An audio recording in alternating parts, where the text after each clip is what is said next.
say I'm make a statement kesiye pass league no ashase ye ball first 3 goals of the game na on shebin to catch and say me a striker na me club I said 3 na me register me name there aye bad and no second half no buy ya obebo hat-trick e ma Dominic so di nkumekansia I realize the common anti yenko the English Premier League enra Chelsea edin kunim ekanum e ma West Ham ete ekanum bako Lucas Paqueta in the first goal and Emma West Ham name from a goal down Joao Pedro ebeteka yenya Pedro Neto onya second goal Enzo Fernandez Moises Caicedo and Trevor Chalobah omo na enya 5 goals no e Emma Chelsea tienra goals are a PMO ewo London Stadium na we our Kessben television so Chelsea in 2 games omo about draw bako every bako 4 points and omkita our Premier League no omo drop blank last week against Crystal Palace omo se go bia say na omo the goals nate enra omo bie so 5 enum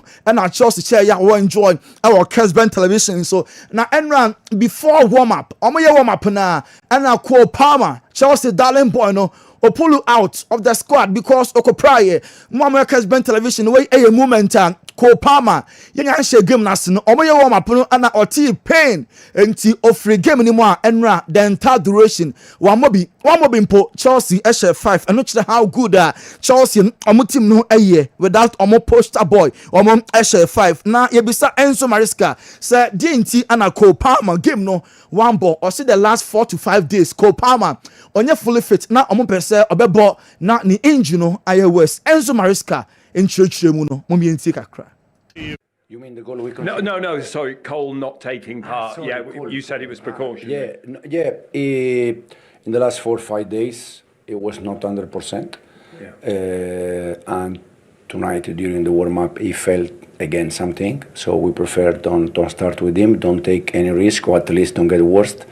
And no person may take a risk. No person the injury no be worse. I don't see na Cole Palmer omo amano ensia kan na in his absence enra the legitimacy na best do so pano e William Estavao Chelsea enya player pa no wonder say Otuos na man of the match. Chelsea go na mo consider no ono a na elusive possession Emma Lucas Paqueta at the ball ekwato net then so afterwards agro die no na ehu eno ma Joe Cole Chelsea omo legend and so Kasai say what a player William Estavao and na ball no player wey and na players no enya nyimu gidi abema fans no across stadium a omo ni age momientie Joe Cole.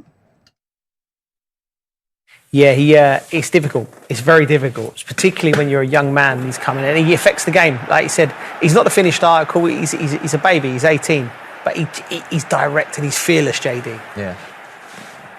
What he does so well, these little touches here, these extra touches here. You know, you watch the great Brazilian players that we've seen. Wow. You know, he gives me Neymar vibes, but he takes them extra touches where it's just a little touch from the outside of his boot and he drives and he makes Joe time Cole, for himself. No. Sir, on your finished article, on your finished products, just 18. Na obobo na name kakra e woni mu enti obema fans no ani ajepa we Chelsea omo Eringa no so timi kita ball say ya o na Joe Cole William Estavao abaso na Joao Pedro say Chelsea ball game a goals ebeba den a obehye or see unity sa bond na what Chelsea team ni mu no omo trust say ya and the club bi a Chelsea betime do musun kunum Joao Pedro and o she go okasa. I think the togetherness of the team. I think the team is very focused on the game, and that's why you could change the game today. We are like concentrating the game and focusing the game because in the beginning of the game, West Ham scored, and I think this togetherness, if you keep it like this, I think we can beat every team in the Premier League. Joao Pedro and Mosen Kano West Ham fans time a game no almost share first goal no more GD pass and the ebefa because almost first week game no almost so 3-0 na enra almost share goal number 1 na fans na GD pa name mom consider 3 no na fans na say ayeka enti game no ama na wie yempo na West Ham fans na started say omo every stadium ho enti yebere moment West Ham United omo fans no na omo so every stadium ho na mo hwe our Kessben television so yanko Spain Real Madrid Football Club no omo qualify Champions League no omo ebobi na draw no ebeba so next week Madrid ebeshia two English opponents ewo omo a group nemu na sa clubs free England Liverpool, Man City, Arsenal, Chelsea, Newcastle, and Tottenham. We more any Premier League clubs are anya hekwane emu mienu de Madrid ebetimi afesi omo Rodrigo ochina Madrid any Real Oviedo game na Ebas no Jabi Alonso beba ne minutes kakra nemo Rodrigo catch there. Javi said on person obebo the right side of attack beam the best position na na two players ko gina ho enti ya bo game na obe Vinicius Junior or da bonkuma faso eto da bia na Mbappe ho or sa position na ono so betimi abosa players ni na no odon the right side o montimi mo nemom ono okoho ne wontimi amma na ye bench no na ye di na tam so wasa enti ono oye okay with the number 11 position ti na sa chance no na 10 wa ho no ono enso enko na onkobo Real Madrid omo key target for next year out and now striker enti omo epen Allen Haaland bo Emma Man City ono any Real Madrid omo preferred number 9 say next year there omo be found out and now striker enti Allen Haaland and the player Real Madrid for no omo enso etimi after getting a kese pa hebisa Nottingham Forest omo striker Chris Wood say afuwe hwan ana esefata Ballon d'Or bien na no a also Lamine Yamal afu Ballon d'Or na also call Lamine Yamal Barca as a club omo enya happy say onwanga sa captain Marc-Andre ter Stegen eka ho bi Spanish captains clubs that was Spain no omo captains got to aba say Barca and Villarreal match no omo embo Miami kama other captains impo ento aba no entia sa decision no na katwe ho na so we the Barca captain no ono so koto aba ni bi say La Liga no ye bo Spain eni kwan say omo yi sa match no kwa America Barca captain no koto tia ye Barca as a club omo anya happy with idea Ter Stegen and so ekoye ka ontwe ho na nka other club captains nto nemom ono a okoto tia ye na ha Barca for ne pa Hans Flick say UEFA Champions League no say omo venue ne besesa no omo Montjuic and omo home away from home no and then the issue a game I ne omo ball against Levante omo Levante share bia na emu odin sa match no and all concentrate nemom enya Champions League draw ba so next week bisa no say Gerard Martin still Barca for register no also hear him say ene Barca for ebetimi a register Gerard Martin ene o confirm we say Robert Lewandowski available last week more na so ne ebetimi abo or say Rashford ball na Obono or the player to watch out season way ball and obebo Eddie ama Barca no ebeju obia enso nsem Max Allegri coach AC Milan na odi atuja say omo game man omo ebo ewo Italian Serie A no omo hwe say omo first game omo ebetimi edin kunim or say a new season Milan for no last year and this year there omo some first game omo enso etimi edin kunim Victor Boniface enra na obey medical sir what me a pass from Leverkusen and I join AC Milan at 30 million euros and sika Milan for etua this year AC Milan omo ay signings Pau omo Efa Pervis Estupinan ono ay left back cost almost 17 million euros omo for Luka Modric free Samuel Ricky omo afa Terrasiano omo afa Jasheri na omo afa Winter nyenya other players estimi adjourne Victor Boniface so etimi abanti new players are AC for signing our Kessben television so Manuel Lucartel is very much happy say or captain Juve mo can say obeso free club nim kono say there be no kura bia nim o stay Juve na wabo ama free club no enso etimi afomo to mapa enso efra Inter Milan omo announce some from midfielder Andy Diouf omo fan from France RC Len na omo fan cost almost 20 million euros and few contract and Andy Diouf on also assigning Eddie Ama Inter omo a club no Ruben Amorim akasa ye be say game amo ball weekend way Onana na beda na also last week na Onana available na so under this goalkeeper no so available mentie Ruben Amorim. How's the squad looking for Sunday? Is there anybody unavailable back? Is Onana ready to start? Onana is ready to play like last week, so we'll see in the game who is going to be the goalkeeper. Lich is out, Nuz is out, the rest of the guys are fit and ready to play. Obviously Sunday's Wei aya Ruben Amorim Manchester United omu coach na odin semu atu dwa Mikel Arteta ama update Kai Havertz in the plano one co details nanso wamaye eni no o comment mo mientie Kai Havertz striker Emma Arsenal ni plano emu nchiremu a Arteta de maye.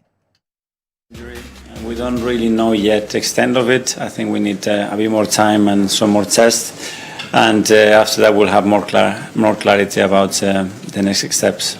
Is it Mikel Arteta and Tottenham Hotspur to Manchester City. Rodri Ballon d'Or winner or your back after long layoff O'Brien and ne or your part of the match day squad the Man City team no on also ebe team Asia can ike kontogan ni agent a starting a team Emmanuel City team way and you likely say obenya more minutes into the agent na start here on other clubs and so Edin come Troy Deeney and a ball here a berechi eze or bonechi say boy no or ya dear pa or joining Arsenal no doubts and okay medicals boy ne dear or ya the name ye Tottenham Hotspur any Arsenal see who no player and ebe choose Tottenham over Arsenal player be a bepe say Arsenal and Tottenham or obeko Arsenal mutimu a mobile eberechi eze chi say or Judas no and from so brain who say obe choose Arsenal over Tottenham Hotspur way and in Sama Troy Deeney and so Eddie Etuja Michael Owen and a different Alexander Isak or so no on Metna studio and say the Isak no and yet that player biano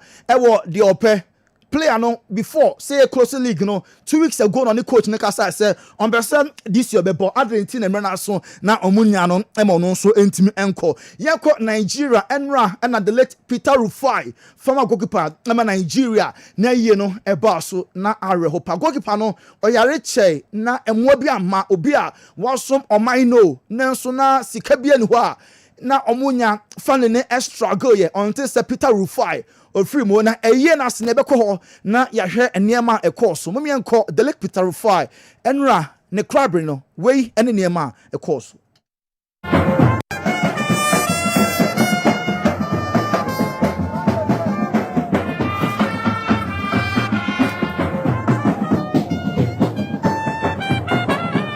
the late Peter Rufai na ye na wo hwe o Kessben television so na former Nigeria omo defender Taribo West enra wo sun mama wo sun sakoda wo so ono o ma ne ba emoma Nigeria ne o china so ka ho o se ne ma me mpofiri mu wansu ne Peter Rufai o yare ye ne sika nko sika ma no o hwe osoma wa besom na goalkeeper no ebusuafo obre so me resisika ayi Peter Rufai no enye worth dying for your country. Mumienti nsema former Nigeria omo a defender Taribo West edituja. It's disheartening that you have Lagos States, you have Nigerian Football Association, they dropped the buck on the family. I felt in my spirit there is nothing to put your life for. That's why I say I have to shift back so that I will not implode. It's grieving. My mother passed on. I never shed tears. My father passed on in my hands. I never shed tears. Then when Rufai passed on, I had ghost pimple on my body. And every individual I'm speaking to, there was, tears of lamb rolling through my cheeks. What kind of nation is this? With this kind of example they have shown in Sheffield, in Stephen Keshi, blessed memory, Thompson Oliha, blessed memory, Rashidi Yekini. I will never advise even my son to put his feet for this country. Send me out. Do we have a football federation? Or do we have a football association in this Lagos State? That this hero, this soldier, this football evangelist has to be treated this way and his family. Could you imagine that the family will be crying just to solicit in within our groups to ask for money? That is madness from, look, please let me go. I don't want to pour my heart. Taribo West, I don't know. Now, Austin Guavon, honestly a former Nigeria, I'm a player, honestly coaches say, Austin Guavon, is Nigerian tea or prayer. Argentina, Nigeria, na okase na nimpa afura mo bi enti ono so nsam odi tuja. I don't care what anybody. Before you finish your question, I was in the vehicle now, discussing with Terrible on our way here. I don't think we've done enough. I don't care what anybody's going to say about this, but I don't think we're doing enough. I mean, the difference between sportsmen and women and military people is the gun. Yeah, we lay our life. You see this mark here? I don't know if you can see a mark here. It was a stud from Ortega during the Confederation Cup, Nigeria-Argentina. Boom. I thought I was blind. It was blood all over my face, but thank God it didn't. I could have been blind. Aloyagu lost his teeth. It was also the same attitude when late Keshi was buried many years ago in Ilawu in Asaba. Nigeria legends no edi ho ya opa Samson sia said to just say ono de nyonko brebo pa eno no omo hia ye e wo Belgium. Siasense na onye so much happy with treatment omo ede ema Peter Rufaya wada ni bonkum so ntin sele Nigeria edoso pi ema no ekọ gede sorry so league matches no na Italian Serie A no Chelsea ne Sassuolo and defending champions Napoli and Herbal Genoa Herbal Lecce AC Milan and Cremonese and Asia Bologna etwa AS Roma China Cagliari Herbal Fiorentina Como ne Lazio Juve Asia Parma and Atlanta and Pisa but Monday Udinese and Verona na Inter Milan and Torino omo enso abo oko Spain na eno Deportivo Alaves omo lusuye Betis eshomoka ba ko mo ntimi anti ene Mallorca and Celta Vigo Atletico and Elche na Levante and Barca bo ochina kwasizibo team Real Oviedo ebebo against Real Madrid we and matches are still was Spanish Premier League yento also enko Germany enra Bayern Munich Leipzig by 6 goals to nothing and Leverkusen ebo Hoffenheim Freiburg ebo Augsburg Heidenheim and Wolfsburg na Frankfurt abo against Bremen yebenya St. Pauli and Dortmund sem omo enso ebo enra PSG womo edin kumeka ba ko anke anti of French league ni mo Dembele ese penalty bobo no fa wiem na still PSG winning 1-0 and Marseille and Paris FC ebo Nice and Auxerre Lyon and Metz omo so ana Asia of French Ligue 1 Premier League enra Chelsea etwa West Ham ekoshomo by 5 goals to 1 and anopeya 11:30 Man City and Tottenham ebo Burnley and Sunderland Brentford ebo Aston Villa Bournemouth between 1-1 race Arsenal Asia Leeds Ochina Sunday Crystal Palace and Nottingham Forest Everton ebo Brighton na Fulham and Manchester United omo enso abo Monday and Newcastle and Liverpool game no baso non kono abo apa ho meet ediokono edionunkono yede kofoko so nsem no yede esi na Dr. Magashi ono nso ede apomodon nsem ede atoa so momienko na yentie Dr. Amagashi. Hey, ano kwa mwe kana Dr. Magashi so odi dwuma pa ha o. Dr. Aje abasobode bebre di firi framantam mu ade abepie asantema mu. Wo se ahaban kasa wote fa uyade bia bra Dr. Amagashi ho na onte ne te emfama ho. Empadi force se uyare na se wamfe wosi a obi enhu mobo. Yade ben na yetete wo. Yade ben na ni wudi asie. Bra Dr. Amagashi ho na onte yade no te emfama ho. Eye stroke, diabetes, hepatitis, akwada ne kokobo apie. Anase oba moje etu no. Opa wo. Hepatitis B so oyade pa. Na kidney problem. Oh better ne te. Die na uhia anase die yade na etete wo akawahye ehia wangu tutumirika na bra Dr. Apostle Amagashi asoye na yade bedwane kra empanifo se yakote aduromra eno ane ahaban so yete no owuram Dr. Amagashi onfa ahaban ne enka okeke na emom no obom pa ye kire otwede amponyankopon totrobosu kwa me basa yi adom se onfa adom ene ayaresa emra na wode ahaban ne kawa amunum ho ana ho ya wodene Dr. Amagashi sunim sunsumu niema obetra ase ahwehwe wachi babia yade ne firi a ebae wode ahaban na kawa ma wate apo wo ye champion Dr. ni bia wode ahabandro anase wode nubra eya adwuma de se ebe ne so kase a Amagashi na wodwane betwa no efitete odumako abo ade na yede adom achede ema Dr. Amagashi ode adi dwuma abesi ne Amagashi wo ye champion Dr. keke fa wo yade ebra na wuduru hompo a yade no 40% kura ti meyira ansa kura no wo doctor se wo enkrama mu a enha ho makuma se kura eno ane se obekọ Kaswa Prison Junction ana wotakura de a apawan Kejebri Government Hospital Kumasi so bra magazine macro police house eho ana Dr. Amagashi asoyewo Tachima so our Hansa Brigade ana bogoso power line eho ana obehu Dr. Amagashi je number here that friend Dr. Sesia e was 0547 044 307 ana 0544 580 936 ana 020 2408 206 Freddy Sesia na yade anku Dr. Oye kikim Dr. Oye bruta If it in trade, he be seen. Trade ampon boss or boss, I say. Wa mo bibia bi ebo mu ne ma no bibi foforo bia me kan mu bi eno amu na sua hunu nim de e kire de ye de enye ene de ye ena okutwa so mbe ka kire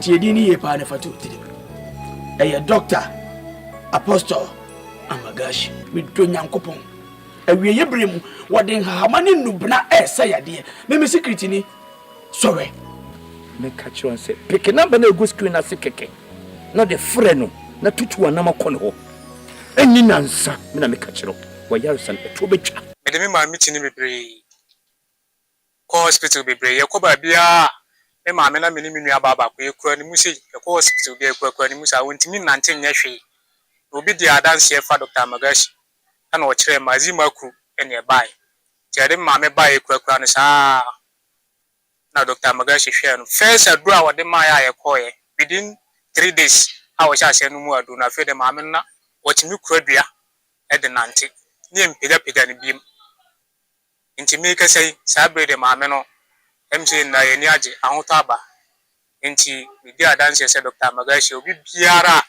bibi ha wo ni padriam bia de mo jide so ba Dr. Magashi aso ya bibia be kam an sa mi magani ko na taka cikin wani magani ce wani ya gwada min wani doctor daga micro wenzo inda nazo doctor ya change yin lab na je na yi lab nazo ya bani magani so uku kenan so uku na gani wallahi na ji lafiya na law doctor ya ce min kaman aje Halima ciwon nan ya bari kura yasa dan wana musulmi saboda Allah ba kariya bane agona hodu ko kata madu agona mi dogbene mi agbododo ye mi la dodo na mi fie acho Dr. Magashi wo doda ye mi ko egbe mi la gbe do na mi didi be mi ana hodu ko no anya be fifie Dr. Magashi watikie aboto kata hotem nyamo la kata atikama ko zamile ma na nya se Dr. Magashi onkokwa na ko be fibroid lo dubu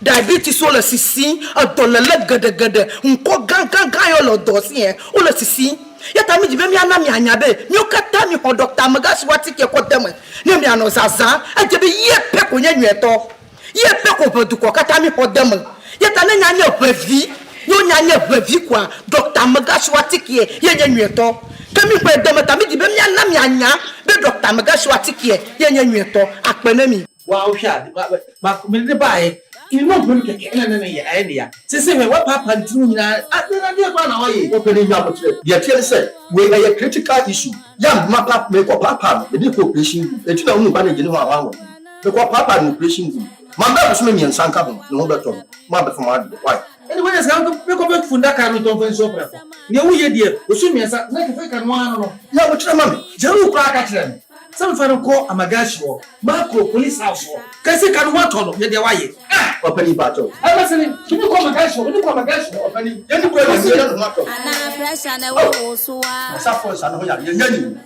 ni anu de ya ni me so fa Amagashi am sa sa bro wa sama Nurse kana mejati Fabian ncheno besa no so kwa lo no kwa I just know what kind of man. I'm a mother to have me back with me and send. I know fibroid kakaya me now wanty. And no ben I won't for mammy. And no bay. And I won't for mammy. A day. So to me, Sammy, I didn't know come a menko. Yamutre, about what seller, I would train to young for memoir. What me about what seller? And then about what seller. Ya kaya, said Dr. Magashi. But you be papa and say a leer. A baha ben dread yakwa yard your number 1. My baba tina say, I want to swimming moon. My say dear. Me did me come to me when you won't be. Anybody be a shimmy. Remember to have you more sure. Anya, Ken, I want to make a stammer. See, how you know what you want to check some. I'm going oh my gosh, you're going to hospital. A problem training, so I told you she won. When you say you back, I say, and me who said that ye be each other. So we are doctor, not seven. We are food, won't mean, would your young one, Amagashi, would your friend Yasumesi, would your Yadi Abenemeso, Guam, Dr. Babu, actually, Yadi for a number. Nam some your doctor, we are not failure. Manqua Magashi wa, Kamsa Sabro, Akamiso. Let me say the paper dear who as I appear. Let me name some of Frahan and the Sayapia. We could how walk any black will be brave. Nam so more power here, Befia. So what in it? Messin Bedia Tonon, and Yasem Tetua. Dear, how would piano? Me say, what Dr. Magashi and Fauya Dium Cool. Na ya dear,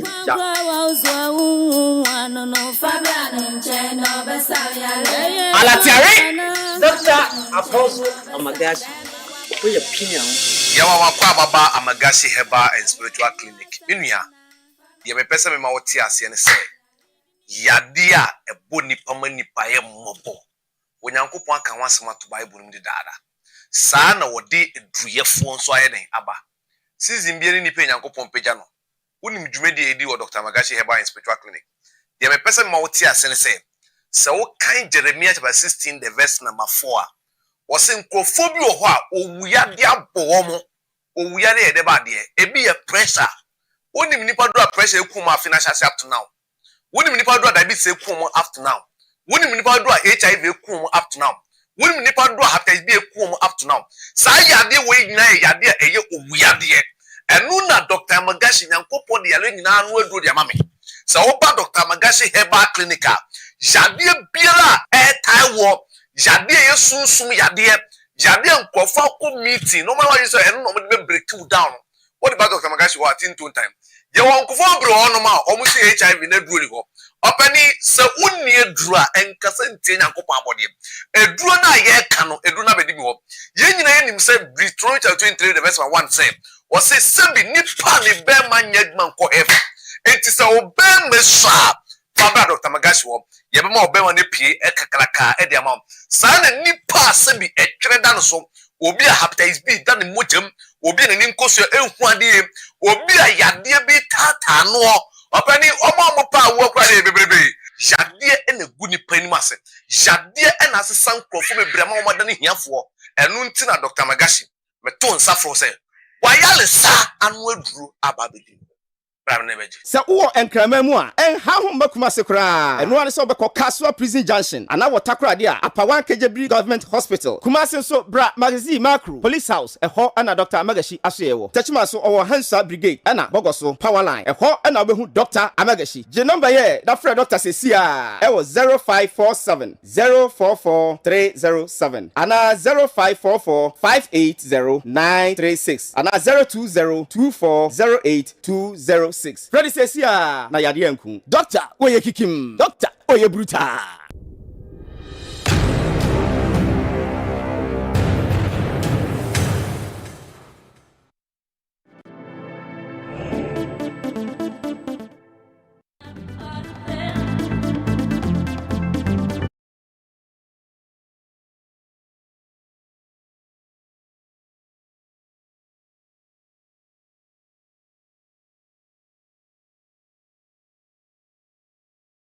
Final whistle dwumadi eso dumienu na yebe peja yemu Tony Montana amano nsema hodo no na ode agu ho aman abejafo betrase na yahwe stories emu kakra na fefi dwada bepem enne memendai de de ka ho kakra afisam no enso yede aka ho amamo galka to 4 de den ewo enkran na yebehwe tournament no emu so far the akwakosi matches akoso score lines apiepiem ni ho ankron nyina no ye de beto edwa na amanfo de nkan de messages graba de afa teams no preparations ni omo modemo ewo tournament no so far ye bekin kan na ye wonya no bia na de pese de kan ho bia no ye de aka ho so sai na hu tournament na ekoso ni teams no referees, coaches, players, modern money ade nyina no fa hun sembra na yenhwe ne nkan emfa emao 0551599933 0551599933 eno any WhatsApp line with me the messages no afaso abrayen uti anka live enso won kran important mo nyina Kessben 92.9 Afei DSTV mu a monitor program no DSTV. Kessben Sports yo DSTV. Channel 364. Unsa ebeka live and so sanso and mo monitor Go TV. Unsa ebeka live channel 121. Meminda du mienu na ye peja yemu de na ode eba peja for transe na ya stories emu kakra enso de amamo. I wonder why Kumasi Asante Kotoko don't press for the ball. I could count players walking on the field. Newcastle and Liverpool is a match to watch because of Isaac. Arrow Nyankumasi Ahinkro message out there about no. I wonder why Kumasi Asante Kotoko don't press for the ball. I could count players walking on the field. Newcastle and Liverpool is a match to watch because of Isaac. Arrow Nyankumasi Ahinkro the ode aba ene anopei eno. Maminko KOD ho na okay later yedi sa message na no ebeba. Andy. Dina. Ade chebia. I wonder why Kumasi Asante Kotoko player don't press for the ball. Yeah. No, okay, the number of players are more walking on the field. Yeah. There's one problem in Kotoko. Now, a year BIC. The earlier they find solution to that, the better. Problem they say. Obia on the team or here in a home ball. Ushia Kotoko ukune home. No, they have been a Kotoko ball. A big crab, team no ball. I can trian yet in Trianica. Ukunu no they a big platform to excel. But the moment I obey Kotoko this in a pet, now I quite for. Because 2070 betum. Who pay players at the new year you may be because more year you with your mocha. But again, attitude on the field of play, hunger on the field of play, dedication on the field of play, determination on the field of play. I was a player in a park no so who be. You know team be a lose game. But all lose who die attitude be a di Emma will be who say, why ye be na ye na ye. In the two games I got to carbon, they can single out that Shaibu boy.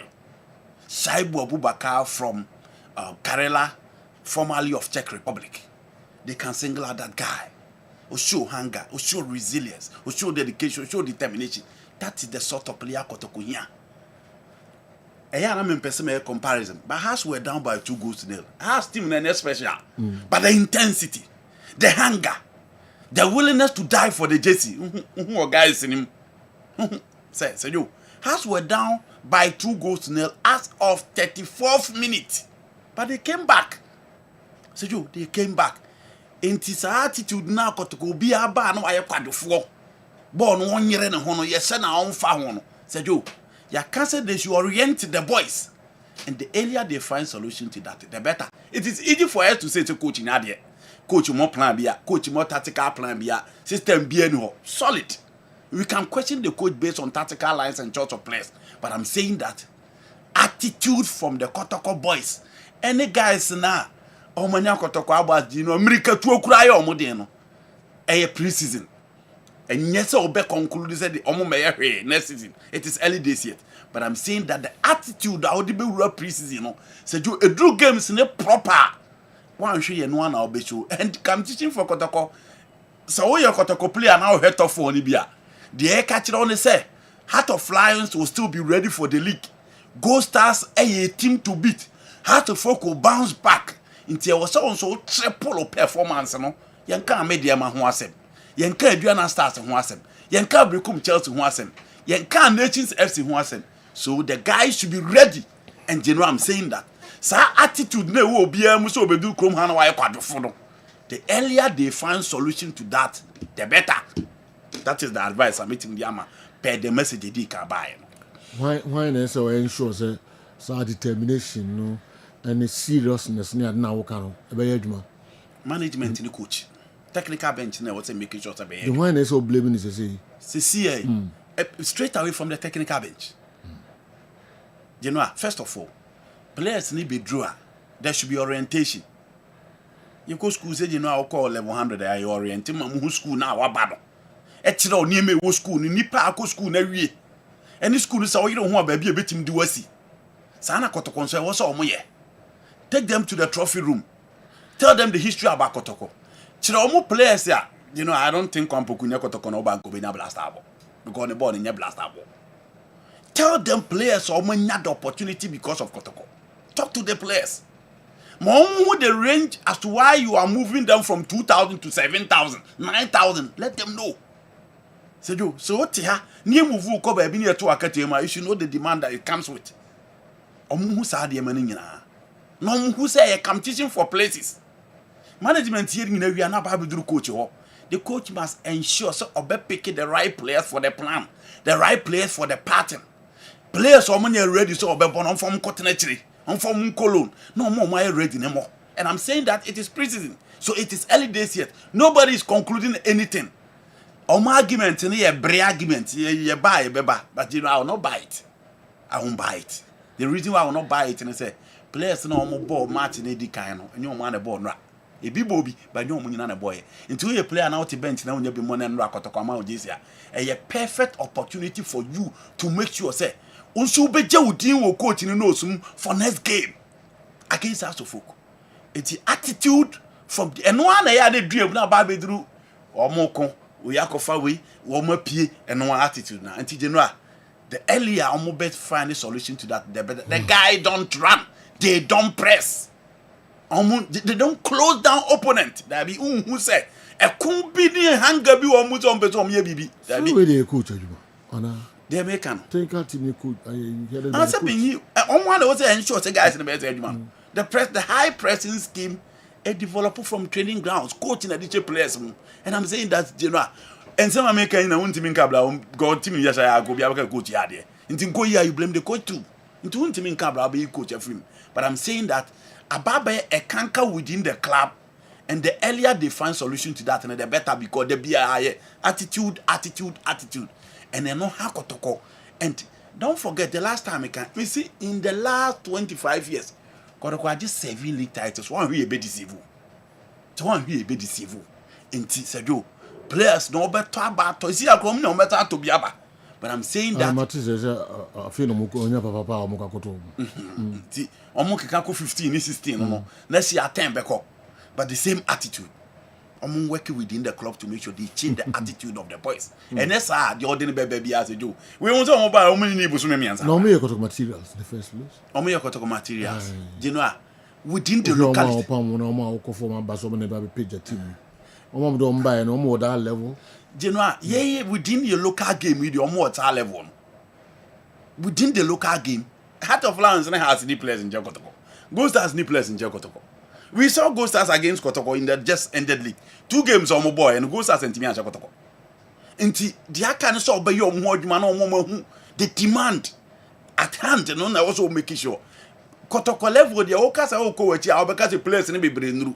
But within the locality dear said you Untiminka say guys no more bobo or hano. Ya peke teams or more Heart of Lions who play Kotoko. No. There are guys within the Heart of Lions game. Team may be on back to come so bad selling. But I'm saying that almost banner says attitude now. I'm to make on Ben Anto Park and so almost show any hunger. Until within the local game, there won't even can't just go to team the normal place. Many messages me and send free horna mean call a Dr. Franco now meaning so initial comments via na fe come on it kakra matches no emu na fe some baby a few. In fact, Emmanuel Encho for Asante Kotoko is one of the worst players in the club. I don't know who brought him to the Krobia family crowd. Meanwhile, Shaibu is the best player Kumasi Asante Kotoko has now. We are very lucky to have him. Big Joe, Sir Big Joe, Dansia Sokwa, o message, I don't know. Meko Enkran, Steven, Madina Accra. Most of these Kotoko midfielders are not Kotoko materials at all. Hey, a player can control or hold possession for a minute. Wow. Kumasa Santiko to Kopani. Joe, something needs to be done. Young comrade, na we and so. I'm Jantua from Tamale. Please, Joe, can your pundits tell me, do the IMC headed by Nana Prinkra make the appointment based on friendships or what? Please tell me something. Okay, Jantua Tamale, young comrade, na. You are doing winning in our Bremo. I'm on for a while. Dr. Franco now. General, Mami nka eno akotoko starting 11 na memfani me nkomo. Aziz Dari was imposed. I think Aziz came from Bichim. Yes. Then Francis Akwa, Philip Amo, Zakaria Fuseni, Samba O'Neill, Johnson Ousu, Samuel Tinedu, Morfin Donzo, Seth Kwejo, Joseph Amoa, Inusa Adams. Se season end day no, ufri wiase. Ene no game no be PM wiase a. The lineup we ma anhwe awonkai say Kotoko na ifri last season no ono ase ni. Because looking at this lineup, only Samba O'Neill ene Samuel Tinedu last season basically no omobi. Any the only players are omo free last season team no mababeshe team. General. Team na edi third Ghana League in Omuji FA Cup. No. The team has changed to this level so clearly.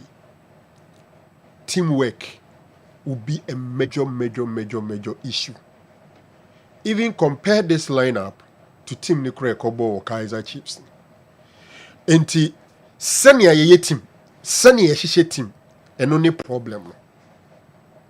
Because I'm thinking, say Ubo League every now the third. Now qualify for Africa, you don't change your team so much. It is when some of us are talking about, say, signings and it also no. Football, adaptation, umpo can be bad. Adaptation is a major issue. Now there is no club on earth. Team no be successful. And even Chelsea team you cry, or manyo more results in team you cry no. At least who are some core players be more third season or so. This team here me buboyi. Only Samba O'Neill and Abrante and Tinedu are the only players that they are in their second season at Asante Kotoko. Inti akoye free kobo. Free. Now they are babishia. But sir, the friendly teamwork, you won't get it. You won't get it.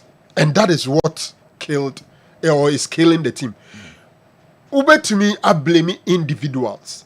But when your structure is sending no corrector, ni obey piano, obebre. First of all, Heart of Lions. Obi onim the history between Kotoko and Heart of Lions. No, enim said they are the number one boogie side of Asante Kotoko. Some records cry right. I think Kotoko show about 10 years ago. They are not team that are easily beaten by Asante Kotoko. So going into that game, Kotoko players na no Mujina Park were they aware, say they are meeting their toughest opponent, coached by Bashiru Hayford. It's not a Lions team that is on form, honestly, because 2 games so many has a boy, both in the Homo World Cup and the top 4. No, actually say Lions team no any form, sir, because House of Oak Asher back to back, but this is what happened. You see, and it's also not like Heart of Lions or Kotoko. The concern is about Kotoko that is going to represent Ghana in Africa. Kotoko nipa be brave follow no biawa rishemu edi say omo ekupeja Ghana frankano. But say no muye omutimi improvement. Look, General be the test by Nora.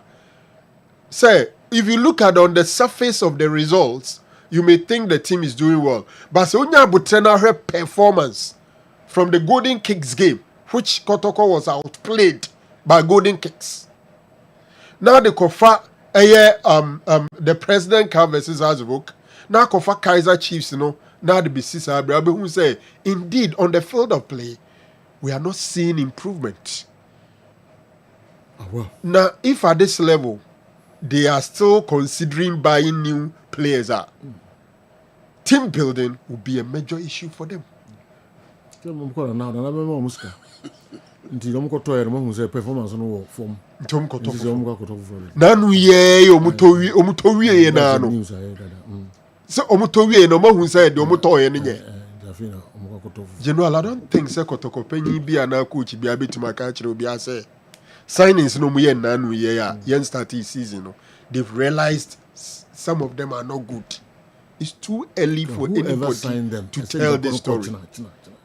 It's not. It's too early. early. After about 13 players or so, I feel no more players on me better. So we go down here. I was kind of ready to call them out. Fuck. Isi general menya nkebe frɛ kɔtɔkɔfo penyin for the titre be a head coach ne penyin for say at the end of the season no krata no the friend reader na say you know mo de na betray na wen de hin na mo tro say player we onye ABC the reason player we omwa ABC the reason player we emwa enti susu se be 5 ene beko yesusu se be 8 na beba beka ho 8 no positions na nie na position A no we have identified these 3 players. This is our option and you're planning. If you don't do those things, you see player we are deal no akofa no we yes o be ya deal no akofa no ani nim say we be available and why available yanya justify na what's the plan? Well, yebeba na yahwe other games no and so and the bekoso nyame yad mo china ni nyina no yebeka ho asem can't can Kumasi Asante Kotoko do well in the Confederations Cup? Looking at their performance in the 2 games they've played so far, I can see they are not ready for Africa. Appear Mensa Samuel, Dancy Fumsu, and Adiwe Abai. The handlers of Asante Kotoko should be serious and take things serious because there is nothing new in the club. It's the same old story, if not worse. Nothing has changed. Anefi, Sunyai Zongo, and Akukuwe, and so they are Breye and Anope. Yebebaso Nafi Yashe, other messages Namode, Abama for a wild power.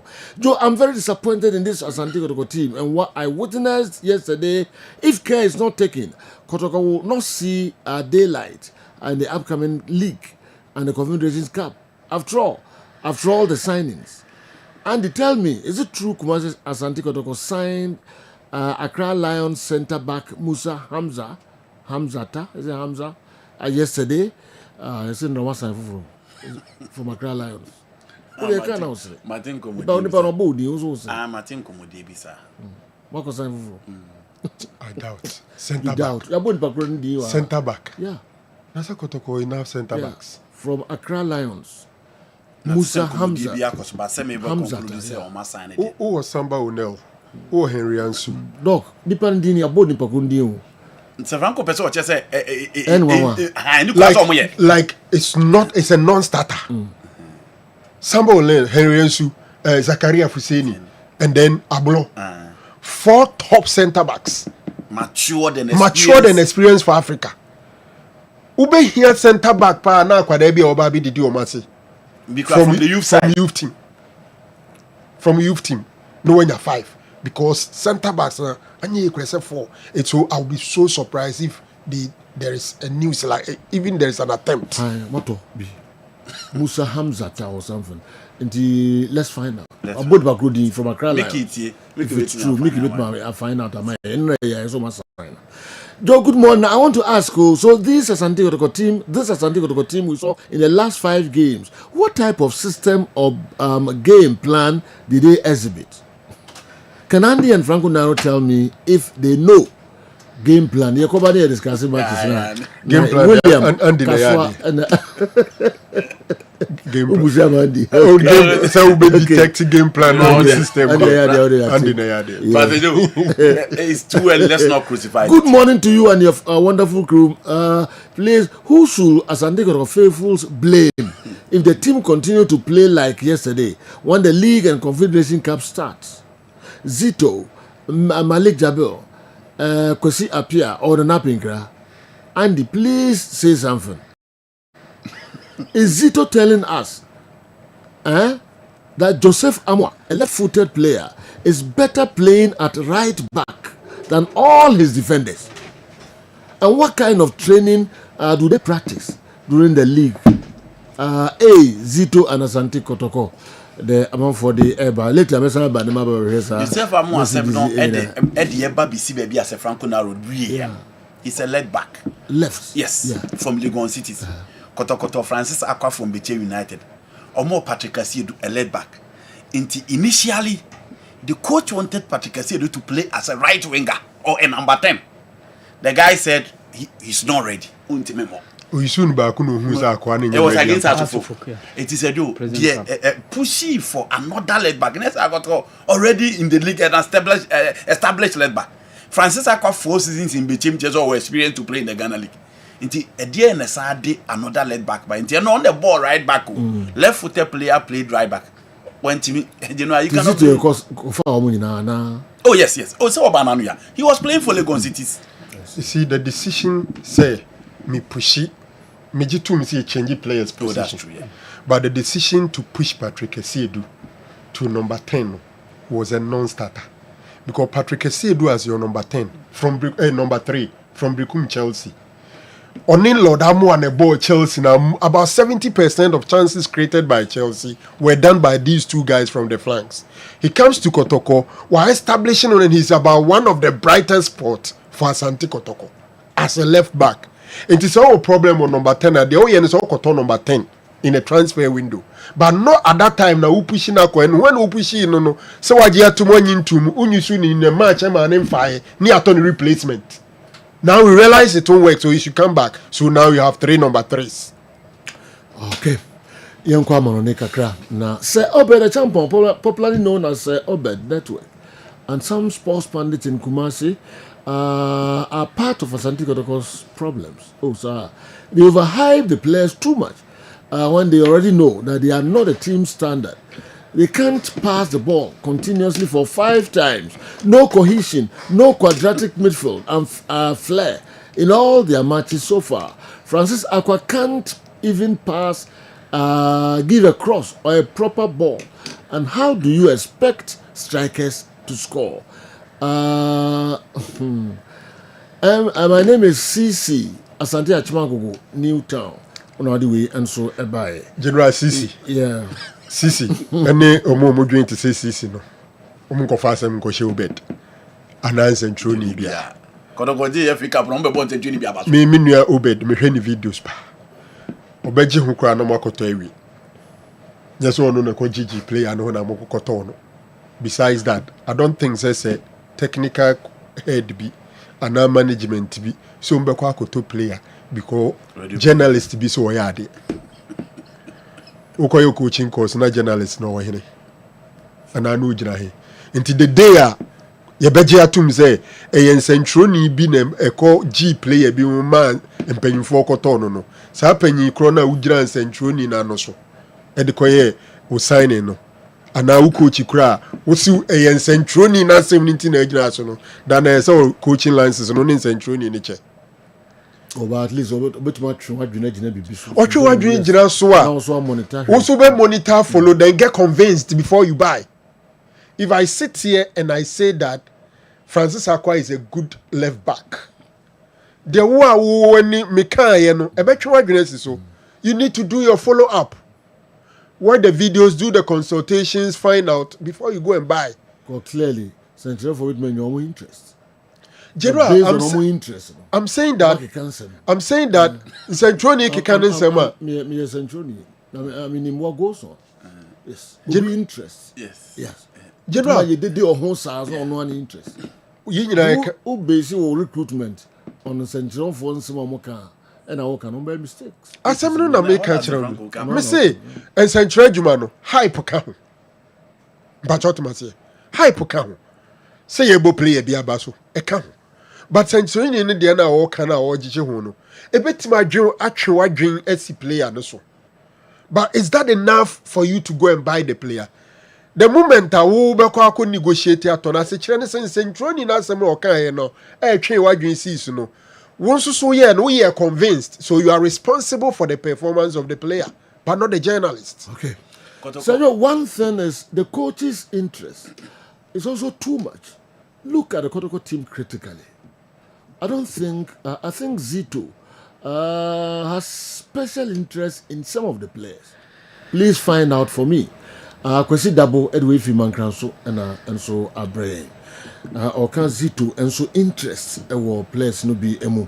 Intimo ya munjum and the coaches interest also my nyai ma coaches no big team there baby almost interest ba big team there you know edru baby your players who are you do ba big team coaches kura opompo so mo ba elale o mo fa coach ba o players no mo ho o ba na hu ba ko bi na se em fa ne nka ho ano no memlady sandals o mo change coaches are players no mo na na o ba quality no ma kofa ba me ka ho enti me gitum say ye ha no udu team ja coaches go hwe no magu no but general I can tell you confidently that players na okotoko na any carry to go na do nyina buy management for no should be buy but you know I'm saying that so you need to work on those players to make sure they perform.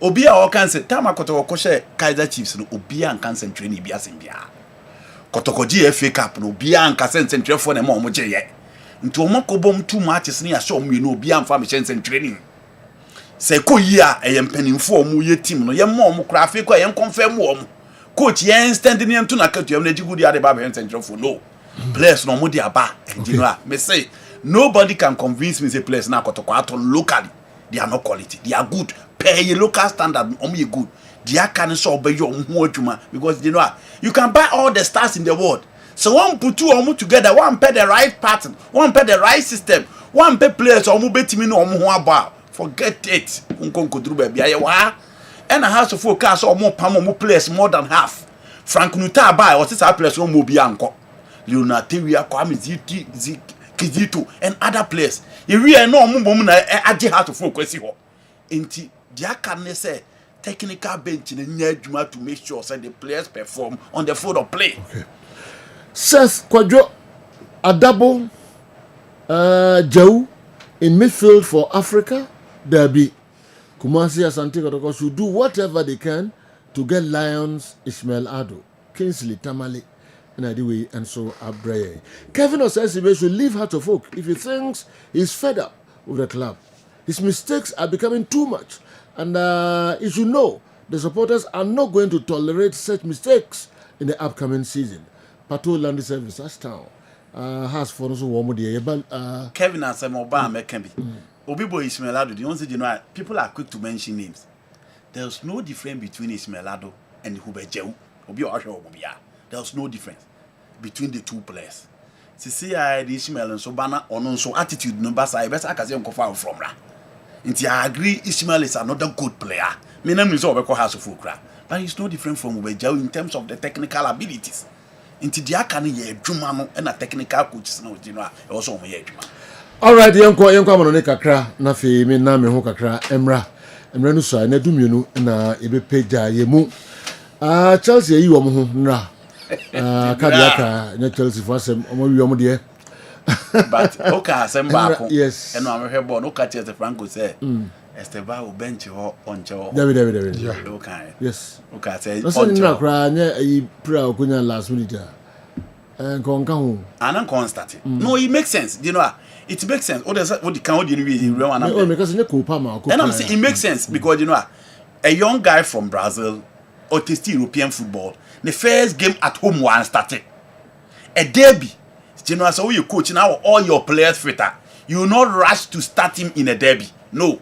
Obesamanya a taste of another Premier League derby from the bench. And on next game back home, you can start him.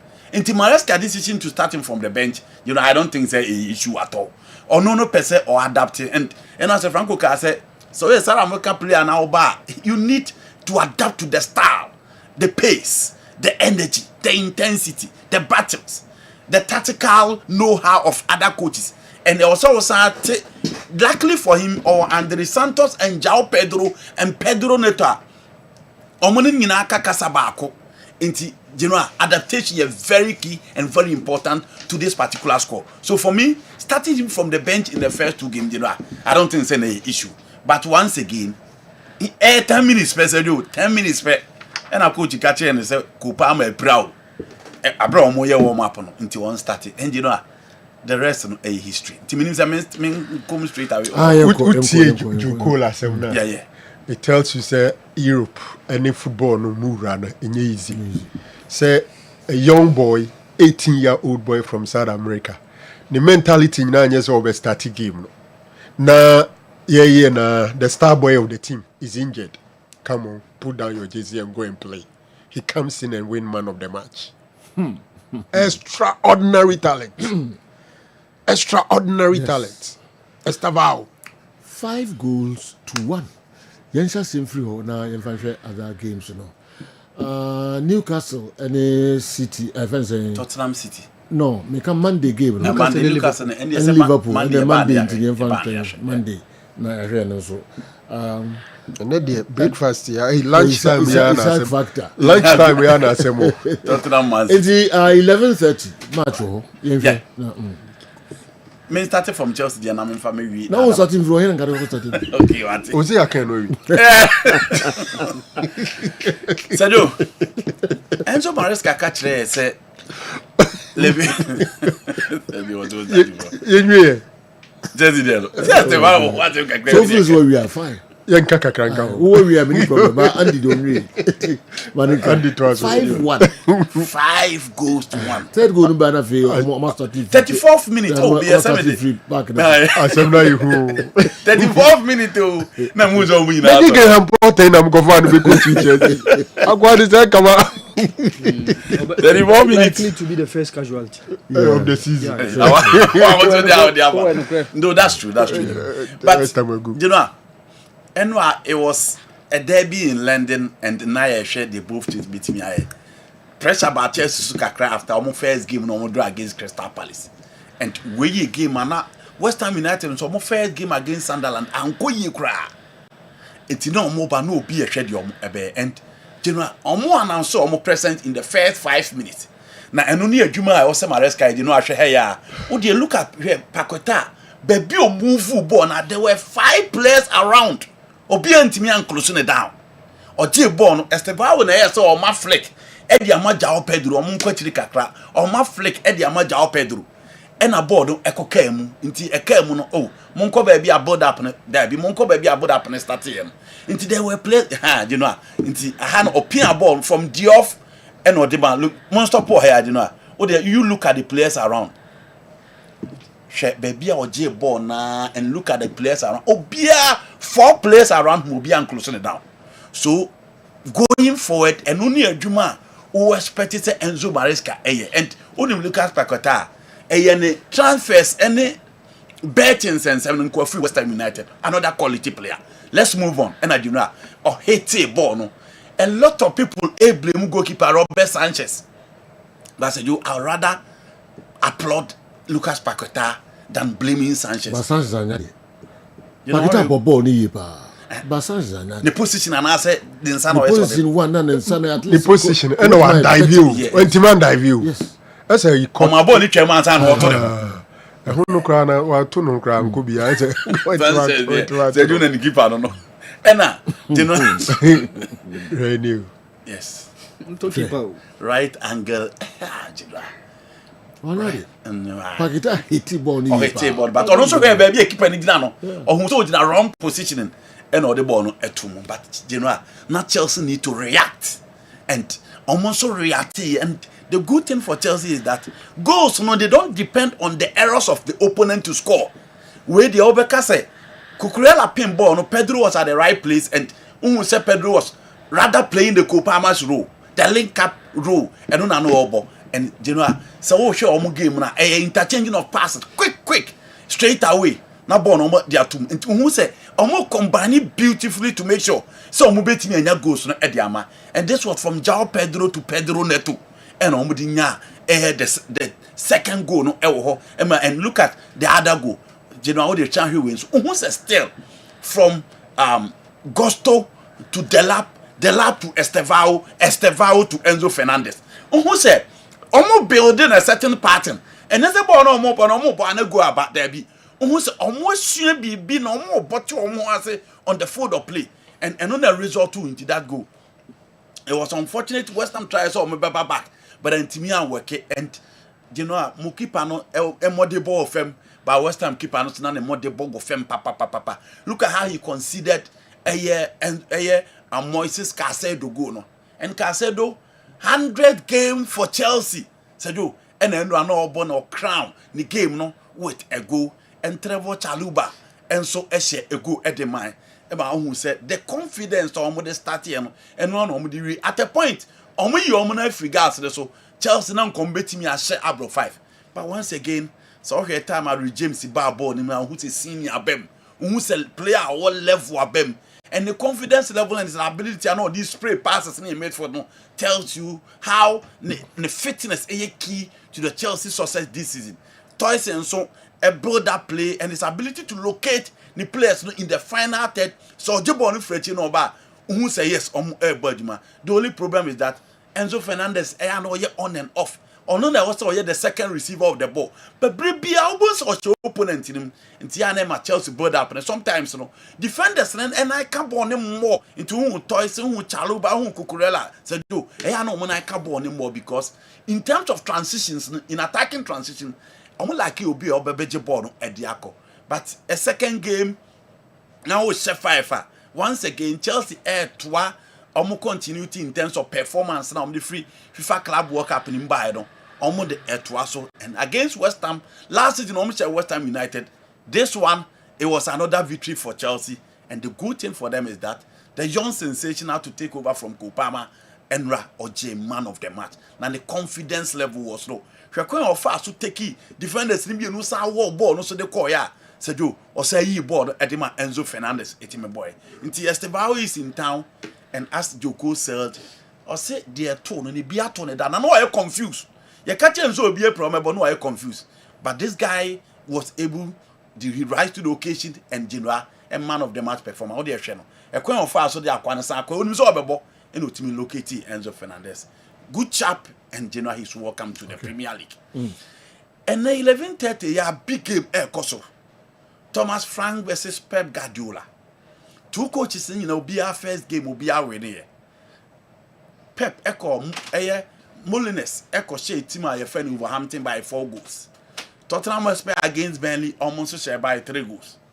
Okay team so much Pep Power Premier League now you talk about Tottenham Hotspur 7 wins no more na Edietia Pep Guardiola in the Premier League.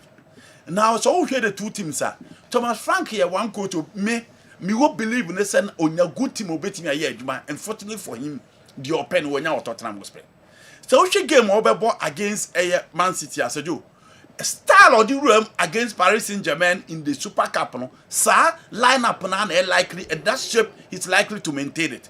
And it's a wash and Obeko 3 back, Uncle 4 back view because he's playing against Manchester City. Almost all very good attackers. Into an Obebo Danso. No about Christian Romero. No about Mickey Van der Ven as 3 center backs.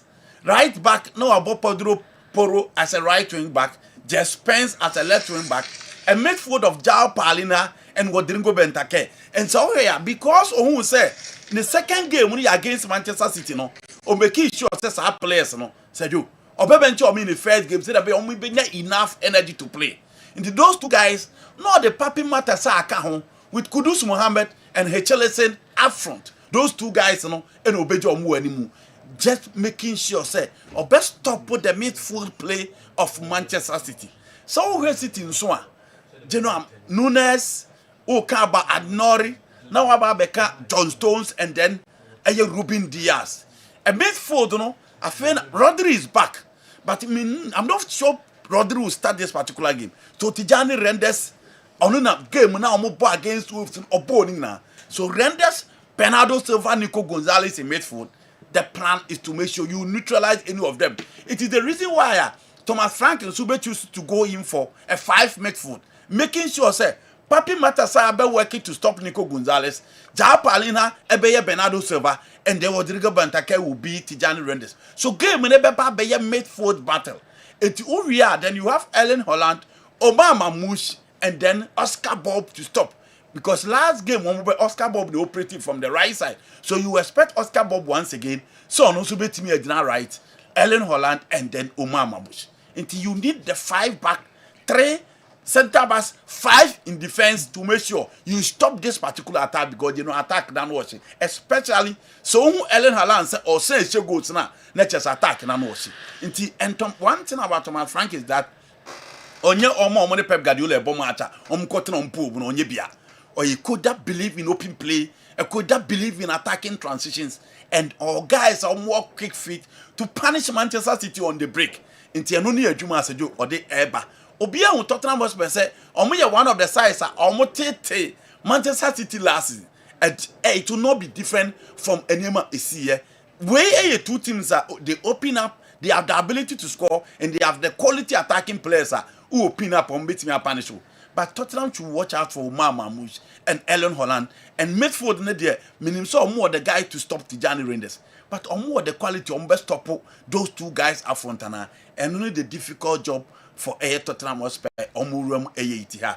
Sejo, may call both teams to score, but it's a win, Beba. May call for Manchester City 2-1 Etihad. Okay. Arsenal Herbal United. Kojo Bajimai, also we are set. No, they in the first 11, no, Bremen. Okay. Rodri started here now. This is him, yeah. Okay. Okay. Our Rico Lewis. Okay, James Trafford. Rico Lewis, John Stones, Ruben Diaz, Oscar Bob, Tijani Reinders, and Nico started. Yeah, okay. Nico. Okay, it's Rodri started. Yeah. Okay, because of fitness. So Leeds United they bought against Arsenal. Arsenal had a famous win at the Old Trafford. Leeds United no mobile and said you mobile back to Emirates. You don't expect the likes of David James, Etienne, Ampadu, Ofa, Obi, Etise, El Norto, and those guys to survive. And you game for Arsenal, and then Obi how they will unleash the attacking play because against Manchester United, no one will defend them more. And then Obi how they will unleash the attacking play against Leeds United. And I don't think Leeds have the quality to stop Arsenal at the Emirates. They may call Arsenal win in that game. Manchester United they bought against Fulham Nyampe Etina. Craven Cottage and Omoni Obobo. Fulham and so Marco Silva expressed concern about certain players are when you in the market into a raising concern say transfers no players are open in sent to me anka. But in all still out that's what the old guys no more ball last season offer the likes of Tete, offer will be at Kevin Bassi. You are talking about Hohe Kwenka, Oka Joachim Anderson, two center backs, Ben Leno in post, Oka a midfield of Saji Berge, Sasa Lucic, Oka Obitse Joshua Ken, last game on our ball as a number 10, Joshua Ken, Harry Wilson, and Oka Alex Wobi, with Raul Jimenez, Eli Dilano, or Sao Rodrigo Munez, and Andres Pereira. All these guys against Manchester United. Manchester also said you game no more ball the first game against Arsenal. So much me to also say said you expect Manchester United say the Mbuemos, the Kunas, and Benjamin Sesko will be back in this particular game. So we are expecting coach Amorim say Onuzube only see the 12th up front or best statue at the Craven Cottage against Fulham. Fulham the two center back pair and their quick feet, especially in attacking and as a counter attack. From midfield, Manchester United look stabilized after the first game, and the one baby and so everything are taking advantage in every. You know, may call a slim win for Manchester United at the Craven Cottage. Barcelona ball against Levante. Levante lose almost first game against Alaves, and Omone Barca ball. So Omone Barca ball, Ayana Edin Kakra. But you know, the teams that were La Liga any Montre say more the quality to stop Barcelona when it comes to the Spanish La Liga. And the first game of Barca boy, it was so clear. Say Barca looks so dominant. Oh, here Levante team now. You talk about Pablo Martinez, Oka Ava Romero, Oka the likes of Tojan. You are talking about Manu Sanchez. Those are the guys. Our key this particular game. Our money Barca Valencia. Said you. I think said with the Barcelona attack of Lamine Yamal, Ferran Torres, and then Rafinha in the first game, so 3 guys only will be go. It won't be different story against Valencia. Real Madrid ball against Real Oviedo. Madrid first game, no so impressed. But again, the demand, in the state and who the form of FC Barcelona. Until you ball against Real Oviedo, you don't want to sit back. You need to punish them. Almost first game against Villarreal, against Thomas Partey side, the likes of Alberto Rena and Kosizibo are the guys to watch out for. But with the quality of Madrid, especially the attack, meaning some best step up against Real Oviedo, and we go in for a win for Real Madrid in that game. Okay.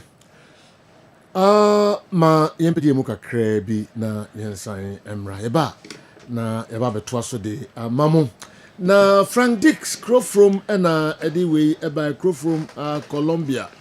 In fact, we can't sit down and allow the management and the technical team to joke with our fantastic Asante Kotoko. You buy and buy. Why all these? Frank Dix, anyway, if you crow from Colombia, and so and American and Anopay. Mesdames who kakra bi aba medin komo kakra me ba. Ya de dia kanina and so Bremo.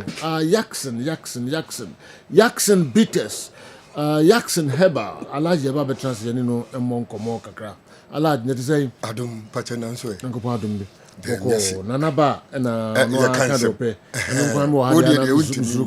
And so how fast all right, Jackson Herbal Center. Yes. Jackson Herbal Center.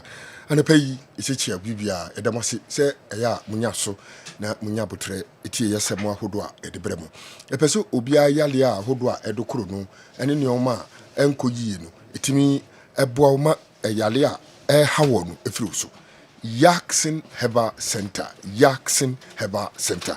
Yalia do krono, when ya dupa, anum, na boa, ama wato. We any somewhere if you say ya de brewo na de pese ye ma wo ni say yale no adukro no ye kire no aduru wato wanom wa ama etimi asew yade na wato no anse agya wadwo wanka se me yale ni bekum yale ni enkum efiri se enyoma hodo a ya ebeboa ma wo yade no efiri usuo no ene ya na ye boawo ede ma wo Jackson Mesha Jackson natural capsules Jackson capsules sa product mi say pe ene ye ka ho asema kire wo na ya na me ka kire wo say Jackson ne de ya Jackson Mesha de ye obutantim ene obi ahia bi se de wutie bi asa wo no na no obeka say ade tira me say immune system support or immune system booster eboa hore nyadoa eboa ema nkwamboa no enya ahoden eboa ma eyi nyadoa bi suppress nyale afiri wo so ani ntinka wo nyale o wo yale o no maduro ya kiro ho Jackson Mesha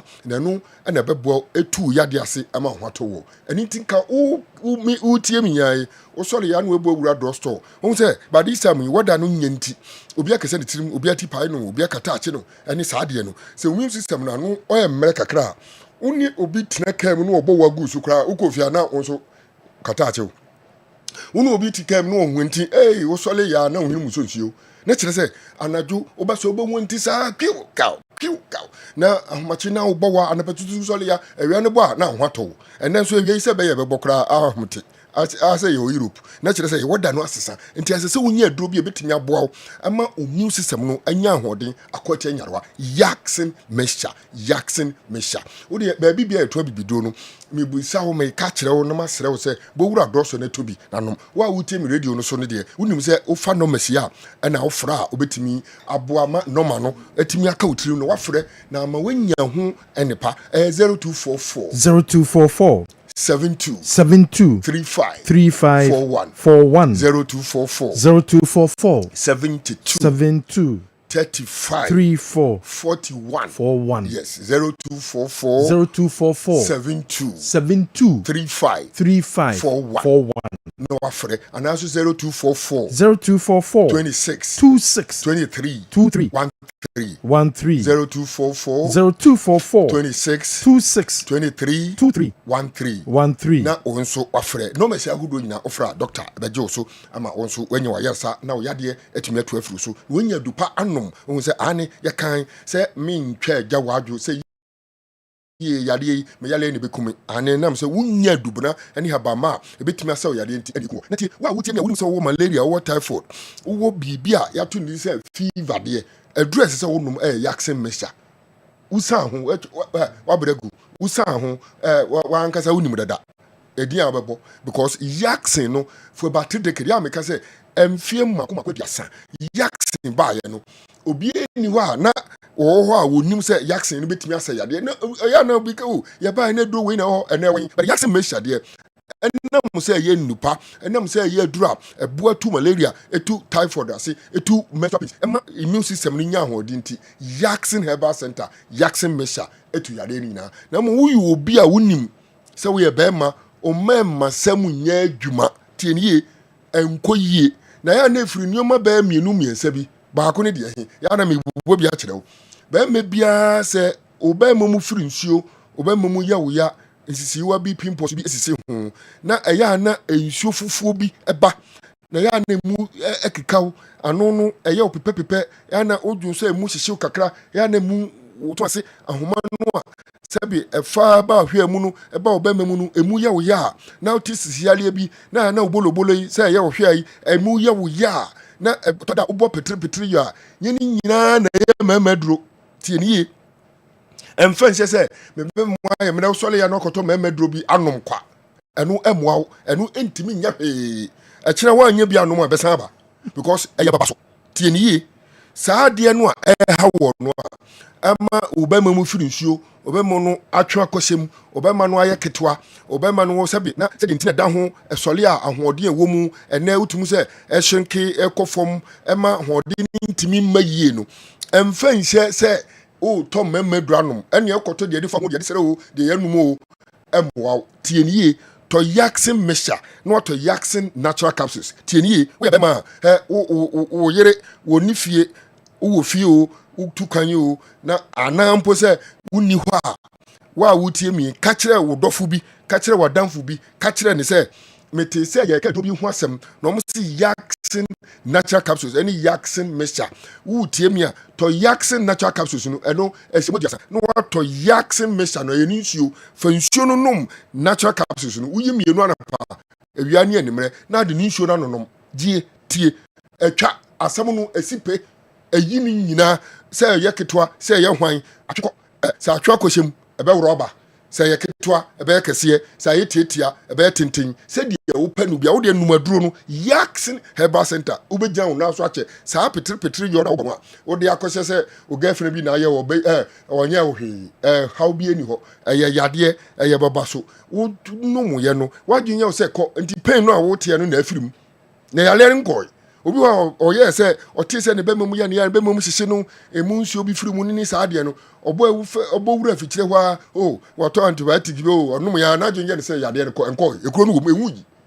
yaxin herbal center se tɔ yaxin mixture na watɔ yaxin natural capsules nti wɔnom ne nsuo no na wɔde ne to paeɛ no nonom ebeyi haw no afiri so nti ɛma wei ɛnyɛ ɔdadwene because also beto mɛmɛdura mɛmɛdura a wobɛtɔ asa wo yadea ɛma wo ho atɔ wɔ ɛna meka asɛm akyerɛ wo ɛno na meka ho asɛm wo ɛno na me tu din akyerɛ sɛ kɔ bowura drugstore bi ɛbɛn wɔ busa sɛ opɛ yaxin natural capsules ɛne yaxin mixture na fa no nom na no na bɛbɔ ka bɔ mu a ɛbɛtumi atu saa haw no ase nti wopitiripitir yɛ ɔno a wobɔ no sɛ wopɛ mɛmɛduro papa wow yɛmfa no sɛ wodeɛ wonni baba so wonni saa haw no wonni saa yadeɛ no bi na mmom wopɛ mɛmɛduro ɛbɛma woagyina wo naso akyɛ na wo so wadi agorɔ na weekansi a wɔbɔ bɔɔlo yi ma ho atɔ wo deɛ a nom yaxin natural capsules yaxin mixture yaxin natural capsules yaxin mixture na tie woyɛ ɔba a osana kahule na menka wasɛm bi woyɛ ɔba a pagya wo nsa akɔ wiem sɛ woato adi ɛnɛ maduro na aba yi ɛma aduro no aba na obibi bisa sɛ adentina me bom nsɛm adentina me ka ho asɛm akyerɛ wo me se yɛde yaxin co capsules aba na saa yaxin co capsules no deɛ ɛyɛ nie obi a woyɛ mu atim obi a wafu bɔ wiem obi a sɛbe kooko bi do koro hɔ obi a pose wani obi a oti fa ɛpae wɔ obi a wonim sɛ woyɛ ebom kurr asɛ deɛ nsuo ɛbobɔ mu no ɛyɛ ana wote nka sɛ wo henia wo nsa ma anasɛ wo nan anasɛ wo baabi a wote nka sɛ awiwiw asɛ yɛsɛ ananse akyew sasaborɔ tie ne yie yaxin co capsules na aboa wo ayɛmtimu deɛ menna nka ho asɛm obiara aduro no ɛyɛ ndubra ne habama na deɛ ɛyɛ nie ɛnane amaman ɛne saadeɛ firi nipa widiem aduro no deɛ ɛyɛ no no ɛnane amaman na yi saadeɛ afiri widiem yaxin co capsules no deɛ ɛyɛ no no nti obiara wutie mi a wonim sɛ wakɔ hospital yɛaka kyerɛ sɛ cholesterol dɔɔso wɔ widiem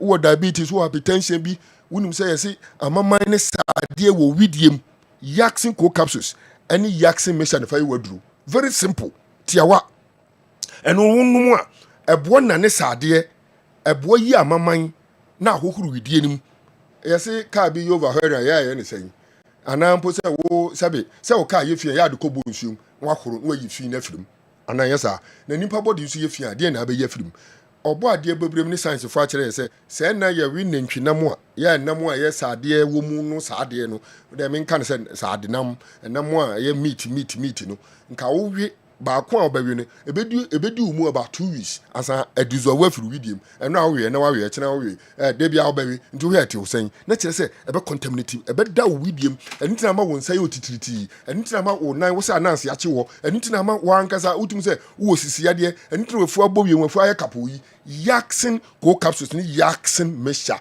Yaxin co capsules Yaxin mixture fa yi waduro nom na deɛ nti a meka kyerɛ mmaa no sɛ wɔn mo nom no ɛno nie point ni nie ɛmaa no muntie ɛha yie muntie deɛ fila yɛ a mede ma wɔ yi ɔbaa bi a wɔpɛ sɛ wafu ɛyɛ flat na wonya flatomy wafu ɛyɛ flat na obo ɛhyo na wakyi ɛba na wonya akyirinyam ɛne animunyam na wo nso wayɛ ɔba a wohyɛ atade ɛfata wɔ na sabi onkɔtotɔ namafɔ hip hop sɛ hook me up sɛ yɛfa no sire yi o wode hyehyɛ gyabe amoa gyae wobɛwie kora asan akɔfa hawa ma wobɛwie ne heat agyina wo baabi afei na pampan a wohu no w'ani nyɛ ho die gyabe na afei wo san akɔtɔ Yaxin natural no bi na watɔ Yaxin mehyɛ asan akɔ no nom ayi baba so afiri hɔ wɔyi na amoa infections nkɔpɛ bi nkɔhyehyɛhyɛ gye tie wɔyi apɔkɔnkorɔ mede ma wo deɛ mede ma wo nie apɔ ne sɛ tɔ Yaxin co capsules Yaxin co ne capsules no na watɔ Yaxin mixture wo a wopɛ flatomy bɛrima ne ɔbaa na sɛ bɛrima no nom no anapa without empty stomach ɔbra a wonidi yɛ without food tie ne yie wo a wopɛ sɛ ɛma wafu twe wafuru ɛbɔ wiem wafuru ɛyɛ kapo no ɛkɔ no fa Yaxin co capsules ɛne Yaxin mixture no nom empty stomach ɛbɛyi ne nyinaa firi so pharmacy na yɛni nkɔmmɔ akyire hɔ 0244 72 35 41 0244 72 35 41 0244 26 23 13 0244 26 23 13 Yaxin Herbal Center baabi a yɛtoa bibiduro mepatwɔ abedank misi dani herbal Fred Mens anase PFA baabi bia wo kuma sin potemu a wonnim se yeto aduru mpatcho fo ni kyerɛ na tobi mankasim fo Jeff ni wo mom sunyan cap ni baabi bia wonnim se yeto aduru no ubusa sɛ opa Yaxin Herbal Center Yaxin product a ɔbɔ adeɛ yɛ adoma wonum bia ɛbɛboa ma wo yade a ɛdokoro no asi na tie deɛ me ka kyerɛ wo no masɔre so ne sɛ Yaxin mixture no me se ɛyɛ fever ani malaria duro ɛbɛboa wo etu yadeɛ o fever ase na boa wo abusu immune system ma ho atɔ Yaxin natural capsules ɛde nom Yaxin mixture no na boa etu infections na ma widiem udompe wachi brɛmu a awi wo no afiwo so na ma ho atɔ Yaxin co capsules deɛ me se ɛyɛ kokɔ aduro na wo yɛ oba a wo de frɛ ne enche o secret no nti yade ase me da se ɔwade nhyira wo Yaxin Herbal Center for aso ye ene ko ya ye ne omudi nkomo enne anope ewo ye final whistle dwumedie so still abadwafo ewo ha ye beto dwumedie ne so na ansana no ye bekɔ gentleman wo mo aso ye ne gentleman for enso di nkomo gentleman dental wo sim problem bia wo bia no fa ko gentleman for aso ye wo mo beboa ma sa problem no wo metimi afixe e di ama e die eno ni woni monyam baby bia be ko bia de bedi kan epie e wo se enu nti e na wo so ko gentleman dental be mo akwa ba mo gide so ho ye sami kim patch of ho ye pa na wo se na me adome so mo ho ya no pay nkomo be na wo de mai all right de di kan no sami kim chia wo e chia Ghana fo so nyina bia jo so obi a ohwe Kessben television anopa yi de ye kan say gentleman dental clinic e dental clinic a e esen ho adwuma na ye nti dentistry ni de eba se yenhye osen yenye esen ho adwuma a gentleman dental clinic na this time round no ya intensify yen oral education no so so hwe course a eba ne adanse a amanfo edia you say obi ewo problem bi mu obi ne se no in fact aye kokko ese no cracks abemu cavities ha no obi ho no ma ne se ne ontimi kra mfa nwesa ade onya aduane kra ontimi ndi all because say onya oral education ntemo a nko hu kwan a ode ne se no ebefa so enenti na ye ka se fa ye wo dentist ene ye nante ye beboa wo na wo se no afa ne ntoma pa e de fra ye wo Kumasi Bantama Abepo Junction Total Filling Station ho ye branches no bi nso e wo Accra ene other places me de betudwa iti bomodia ne fa numbers no frey na o how bia e na Saturday e mo fra na nko school bomodia ne for mo bra clinic na problem bia e wo omosim no yenye ho adwuma emfa mom na ye bibia e fa esen ho ye examination and consultation service ho ye tooth replacement ye filling ye cosmetic dentistry cavities bibia e fa osen ho bia no na anope de pese ye ka ho asem kire amanfo cavities eno no akofa how bebre e de abre enipa eninti judgment dental clinic say sikasem a odie akwanya wo ho se ubetua sika no enkakra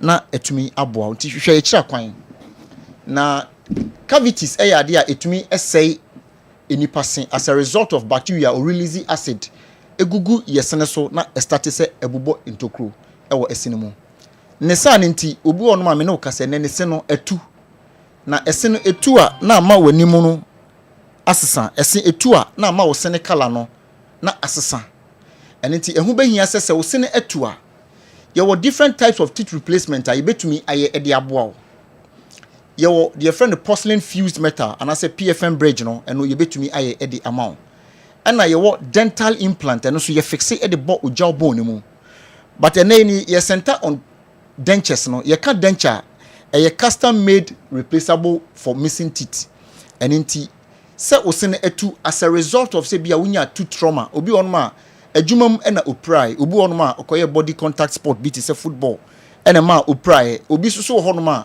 make us say accident ena ma obai but whatever it is no the ye can say hwehwe judgment dental clinic akira kwan na yenya osene ho adwuma emfa mawo ye be replace eseno e de amawo because obi honoma make us say onokra ne de no osteoporosis dompemu yare na ye ka osteoporosis a de ntini say o lack calcium eti calcium na o lack no e ma the density of your bones no e ma mechanic ye say dompenu mu ahunu nti ama na ho oden no ana ne density ne so ate na ese no etuatua wo jaw bones no mu opantan ka say no enumu na wo se no etuatua nti se wonya osteoporosis a e affect e ma wo se no e mobile entem san say e wo se esintimi fixed in te se de wo de dadoa abo duamu na aye fixed no sana e wo se wo se no eye but because of say bone mu no lose ni density ni no wo say ese no wo de erisa wo de edidi no with time wo say ese no na start na eye mobile ena another akwan ba koso so a etimi ma obi su betumi ne se no su betumi afiri ho no say obi ho no ma eye bacteria ena wadidi ne se na se ye bia ka se o brush wo se na se wo hu se blood moja ewo mu a eno no ye kire se wonya gingivitis eye early sign of periodontitis a eko say o perio ni nyina eti emo ni nya kwan edidi ko ogam na se na o makwa ko didi ojo bone no na with time no na eno so na ese no atu obi wa ne de ne ye chronic factor bia make say genetic abusua na ofiri mu no omo nyini no na omo se no na etutu ena obi wo so a eye certain medication obi wono ma especially obi wono pressure duro ni ade no yenka say ma woduro na ennom but the adverse effect ne say ebetumi ama wanya tooth loss ena obi wono ma ne de ne ye hormonal change e ma bebre ko awo so a sa 9 months pregnancy no period no etumi ema ne hormones no esesa eno so tumi ma obi enya tooth loss ena face so no obi onya andropause anane menopause a eno so tumi esesa ne hormones no ma ne se no etumi tu but no matter what no se ese no etu a e wo se ko hu dentist na ye design ese no based on said your original one na one in chain no esitie pepepe na ye foforo na ye de hye ho na oba judgment da ye no acrylic one no bi na ye be ye e de amount nti ebra technician and I said dentist hwe said ye o sene shape no sitie no na ya hwe color no so so a e wo ho no say A1 a na ya fa A1 A2 a na ya fa na A2 enti yenye esene nwia na yen replace nwie na ubehunu na as a colors no na asesa e ba no sa no a in fact e na ma nipa no confidence e ko form empe bebre no ko fotai ka say oh o hye denture na enam say utumi yi nti bia e ma scent e ba no num obi si o kasa wo nipa mu a anything na hu behia say obehwehwe judgment dental clinic e kira kwan yo qualified doctors and nurses san say at some point obu onu ma enuane a odi no ana say enema bi a ekoyen system a intrinsic factor no ebu etimi ma ne gums no ehrenke enti o gums no ehrenke a on say originally no yes ye design based on say the na ogam ne city no eti aging a factor obu a onyini no na ne gums no e shrink no and obu on so a other factors say emoa bacteria ebamu a ne gums no shrink a obu say na okasa na ne denture no pese eyito especially say eyipie onipa mu a aya na e ha adwen aya na egu animu ase eti ehu behia say obehwehwe ye kira kwan na yaye correct denture edi ama na ye de ahye ho said be ya problem bia anymore ye wo ne auto brusher ye de brushing ne sen ye wo ne boxer obetumi edi atom e serve as microwave your friend proto box enti odi tum a one emma bacteria entumi enko because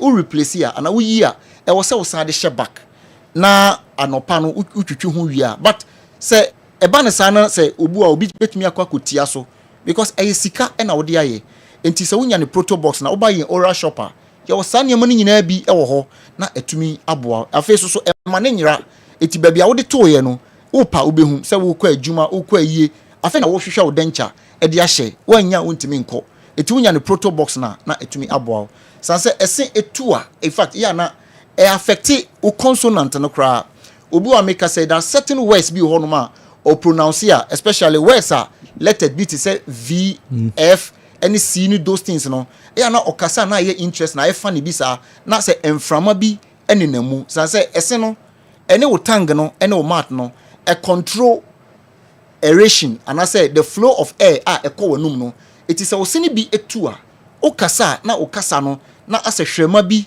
ene naninamu and apart from that no say ose no ohwe we no your friend full denture there what TV so no your full denture che say upper ni lower no se ni nyina kra ni ho a ye betumi ahye ni nyina e de amount obu ane de ne 1 unit bi na etu obu ane de ne 2 unit bi na etu enti eno de ye betumi ahye ne simple kra e de amount bebre enkrofo timi frɛ se me ba mo betumi ahye ama me se no aye mobile me se no aye sei me pese mutu na musan si ma me no professional dentist ne be fiti prekope se otu esene wabra esene ye ka se aye complete as say ansa ne ye be ka se esene ye betu ne mom se esene ye betu a obu onu ma wo betu awie no na wounds no eda so wo ho nti wound no enhili ya aye na eye din se obesan de denture no ahye so eniti ya na ye wo immediate and interim ones a eno de ye tu original one na asai no efri ho a ye betumi de eno ahye so kopem se wound no ebe hili na wo wi a na ye de proper one no ahye finally eno na oba Gentleman Dental Clinic ye ha dwene ye eti hwehwe kira kwan na ye moa yes hwehwe kira kwan na ye moa na ema okasa asesa ema wontimi ni di ye wo bite wo sa problems ni nyina ye wo Kumase Bantama Abepo Junction Total Filling Station wo ye branch no bi nso e wo Accra your branches too ye wo Nungwa main lorry station ho ene ye wo Dome Kwabenya Atomic Down roundabout no so oko Techiman Gentleman Dental Clinic your magazine road no so ye ni AY Ahmed ene opposite Koforidia ye ni Central Police Station no ena ebo ho Takrade eye Banchase Tadisco down Aflawo Udru Ecobank building ni ma main road no eho ene ye wo Tamale Gentleman Dental Clinic ewo Tushigu ye ni Central Post Office no ena ehwe animu free numbers no 055 913 95 82 ana 0549 906 588 free sesia na yen hye oseno emfama ko obetumi si numbers ni so bi mama mi ato yes numbers ni is 055 913 95 82 and I said 0549 906 588 any yembuki appointment you don't say Gentleman Dental Clinic and I call omo aseye ni omo kodi nkomo enne anope e wo final whistle dwumedie ni so hye so ese hu hia we no kasafa teeth replacement ho so one teeth ni tokro na be down no one failure na okasa no inframani na mu there be ko Gentleman Dental na ye replace teeth no well emfa emma ese hu asem de e Gentleman Dental yet what final whistle dwumedie no so say jo betena sem eni abadwafo na the final whistle dwumedie no atoa so e de amamo.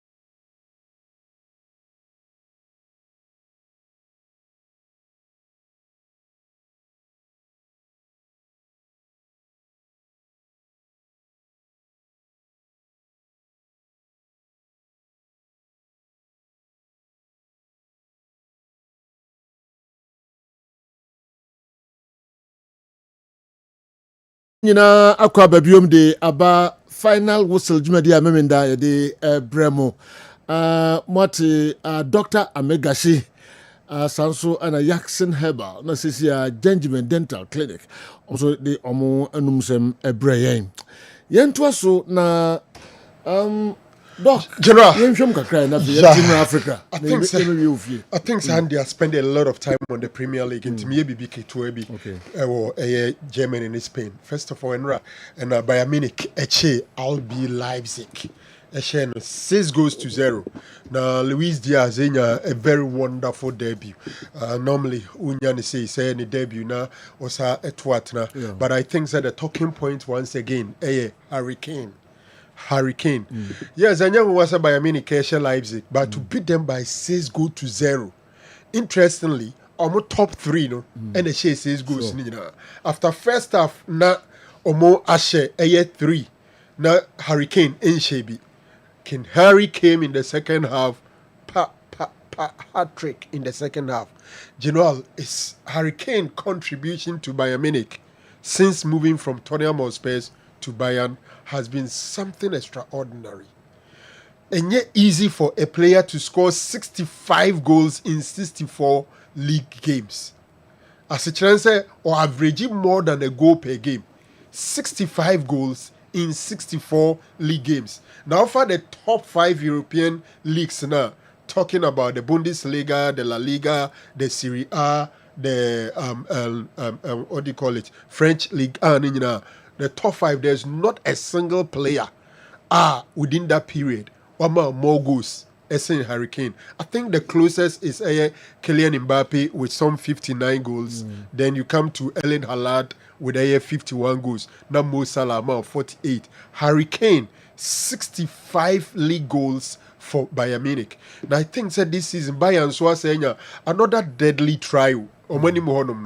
Luis Diaz, Hurricane, and then you talk about Michael Olise, Nibia Nabri, Ejina Umechi. Interestingly, all these guys moved from the Premier League to Bayern Munich. Nabri from Arsenal and then Luis Diaz from Bayern Munich joined Olise from Crystal Palace. From Liverpool. Then Olise from Crystal Palace and Hurricane from Tottenham Hotspur. But these are the guys making them thick and they are the Bavarians. Don't forget their manager company is also from the Premier League. And I think Bayern announced it as started season very well.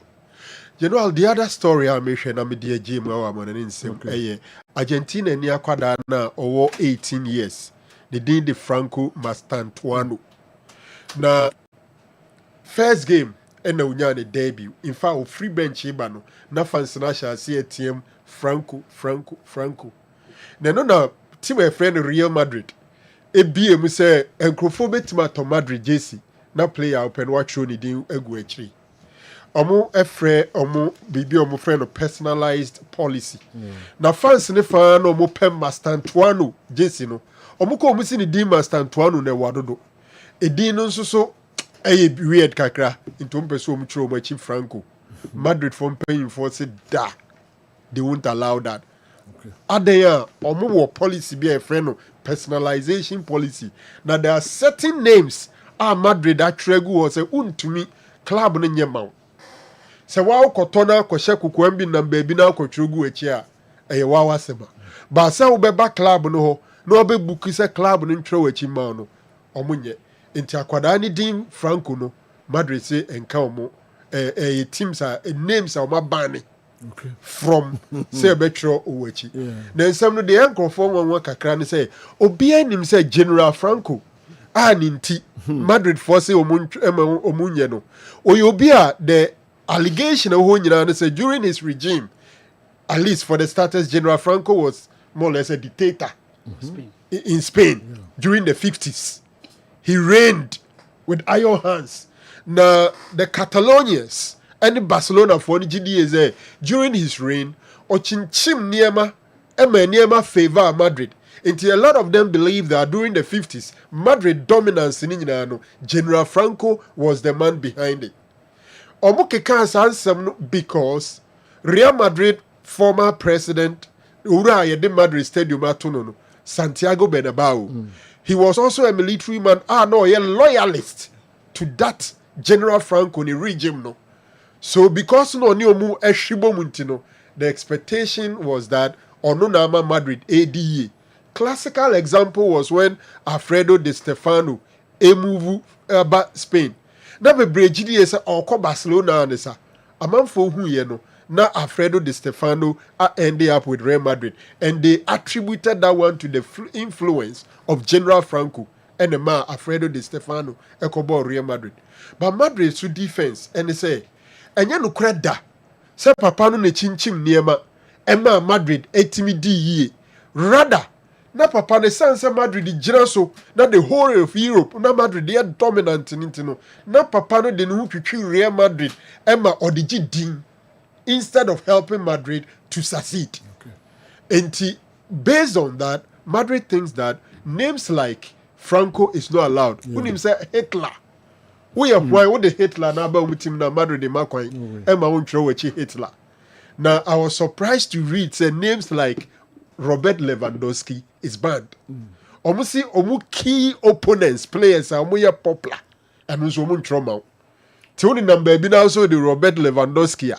Ukoto Madrid Jason now see and throw a Robert Lewandowski, no way. Almost say Antoine Griezmann, a band. They have some names, a band. But so be the Rafinha, for example. Na Okoton also Ubuntu de Rafinha on Betro. Almost some names. Archeze, is so associated with their rival class. In terms of those names, you know, Aka, the lies of Franco and Hitler. They say they must Antoine open Jason Acha, just outro must Antoine instead of Franco. This are the Omunian. My dream says I do Omudia Bay. Omo asem you mo hinom beto Rogers ya entry. No more kotite baby atro. Now channel up and no abero. Una ntro man dia obetro. Yes. So must Antoine story original. General Franco. Intimi 75 years no we. What's that? 75 years no. Yeah. 82 years. Yeah. He reigned. Yes. Only Benabo 3 years penny on 75 and Benabo 78. Okay. World Cup now you cost 78. As if they were close associates. Yeah. Well.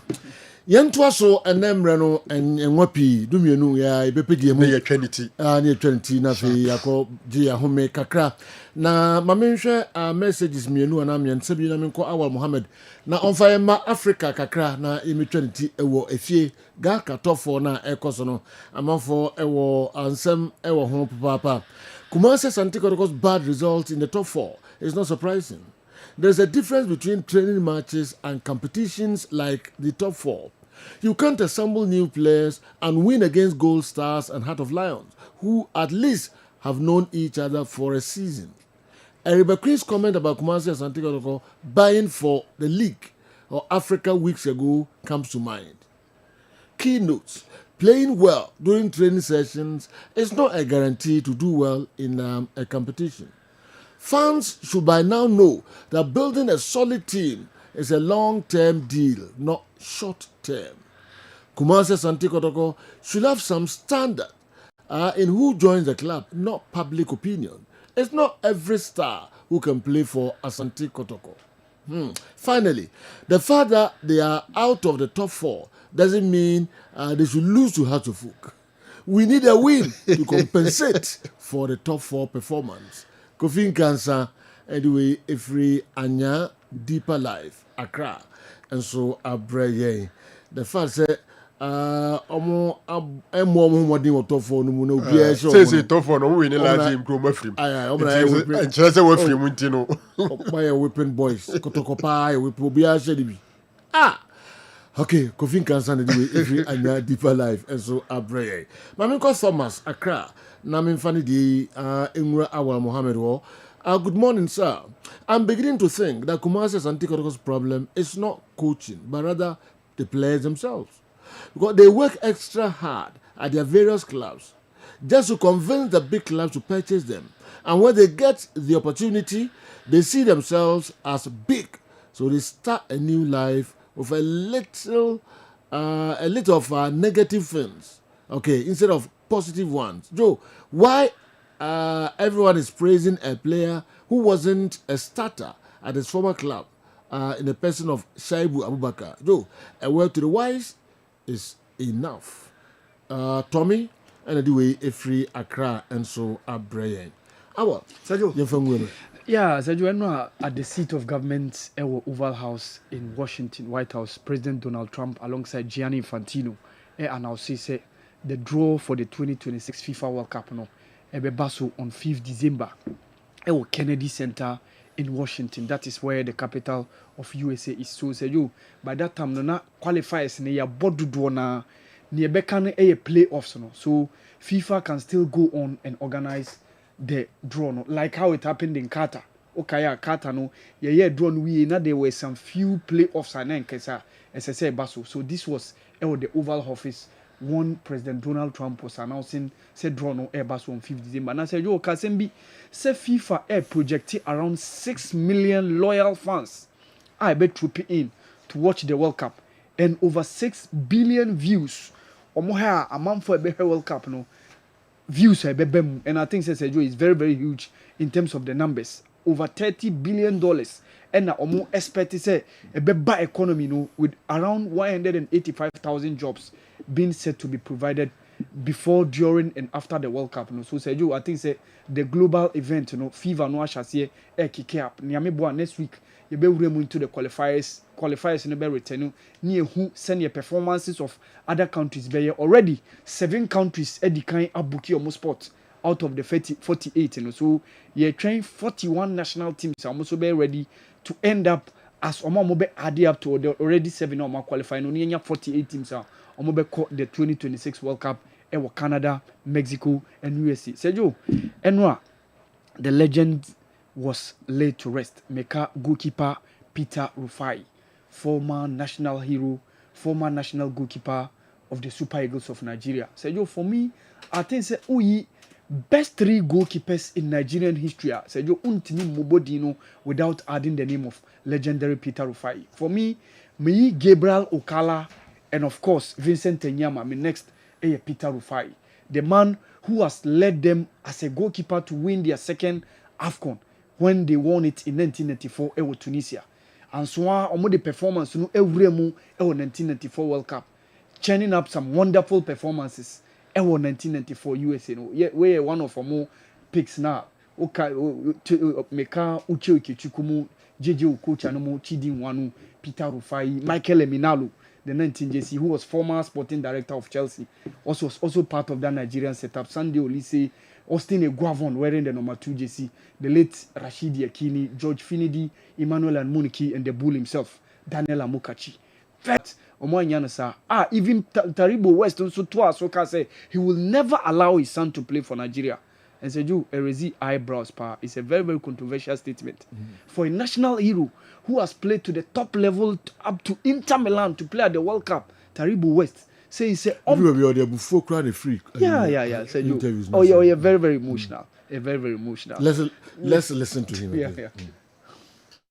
For me, it's disheartening that you have Lagos States, you have Nigerian Football Association. They dropped the buck on the family. I felt in my spirit there is nothing to put your life for. That's why I say I have to shift back so that I will not implode. It's grieving. My mother passed on. I never shed tears. My father passed on in my hands. I never shed tears. Then when Rufai passed on, I had ghost pimple on my body. And every individual I'm speaking to, there was, tears of lamb rolling through my cheeks. What kind of nation is this? With this kind of example they have done in Sheffield, in Stephen Keshi, blessed memory, Thompson Oliha, blessed memory, Rashidi Yekini. I will never advise even my son to put his feet for this country. Send me out. Do we have a football federation? Or do we have a football association in this Lagos State? That this hero, this soldier, this football evangelist has to be treated this way and his family. Could you imagine that the family will be crying just to solicit in within our groups to ask for money? That is madness from Look, please let me go. I don't want to pour my heart.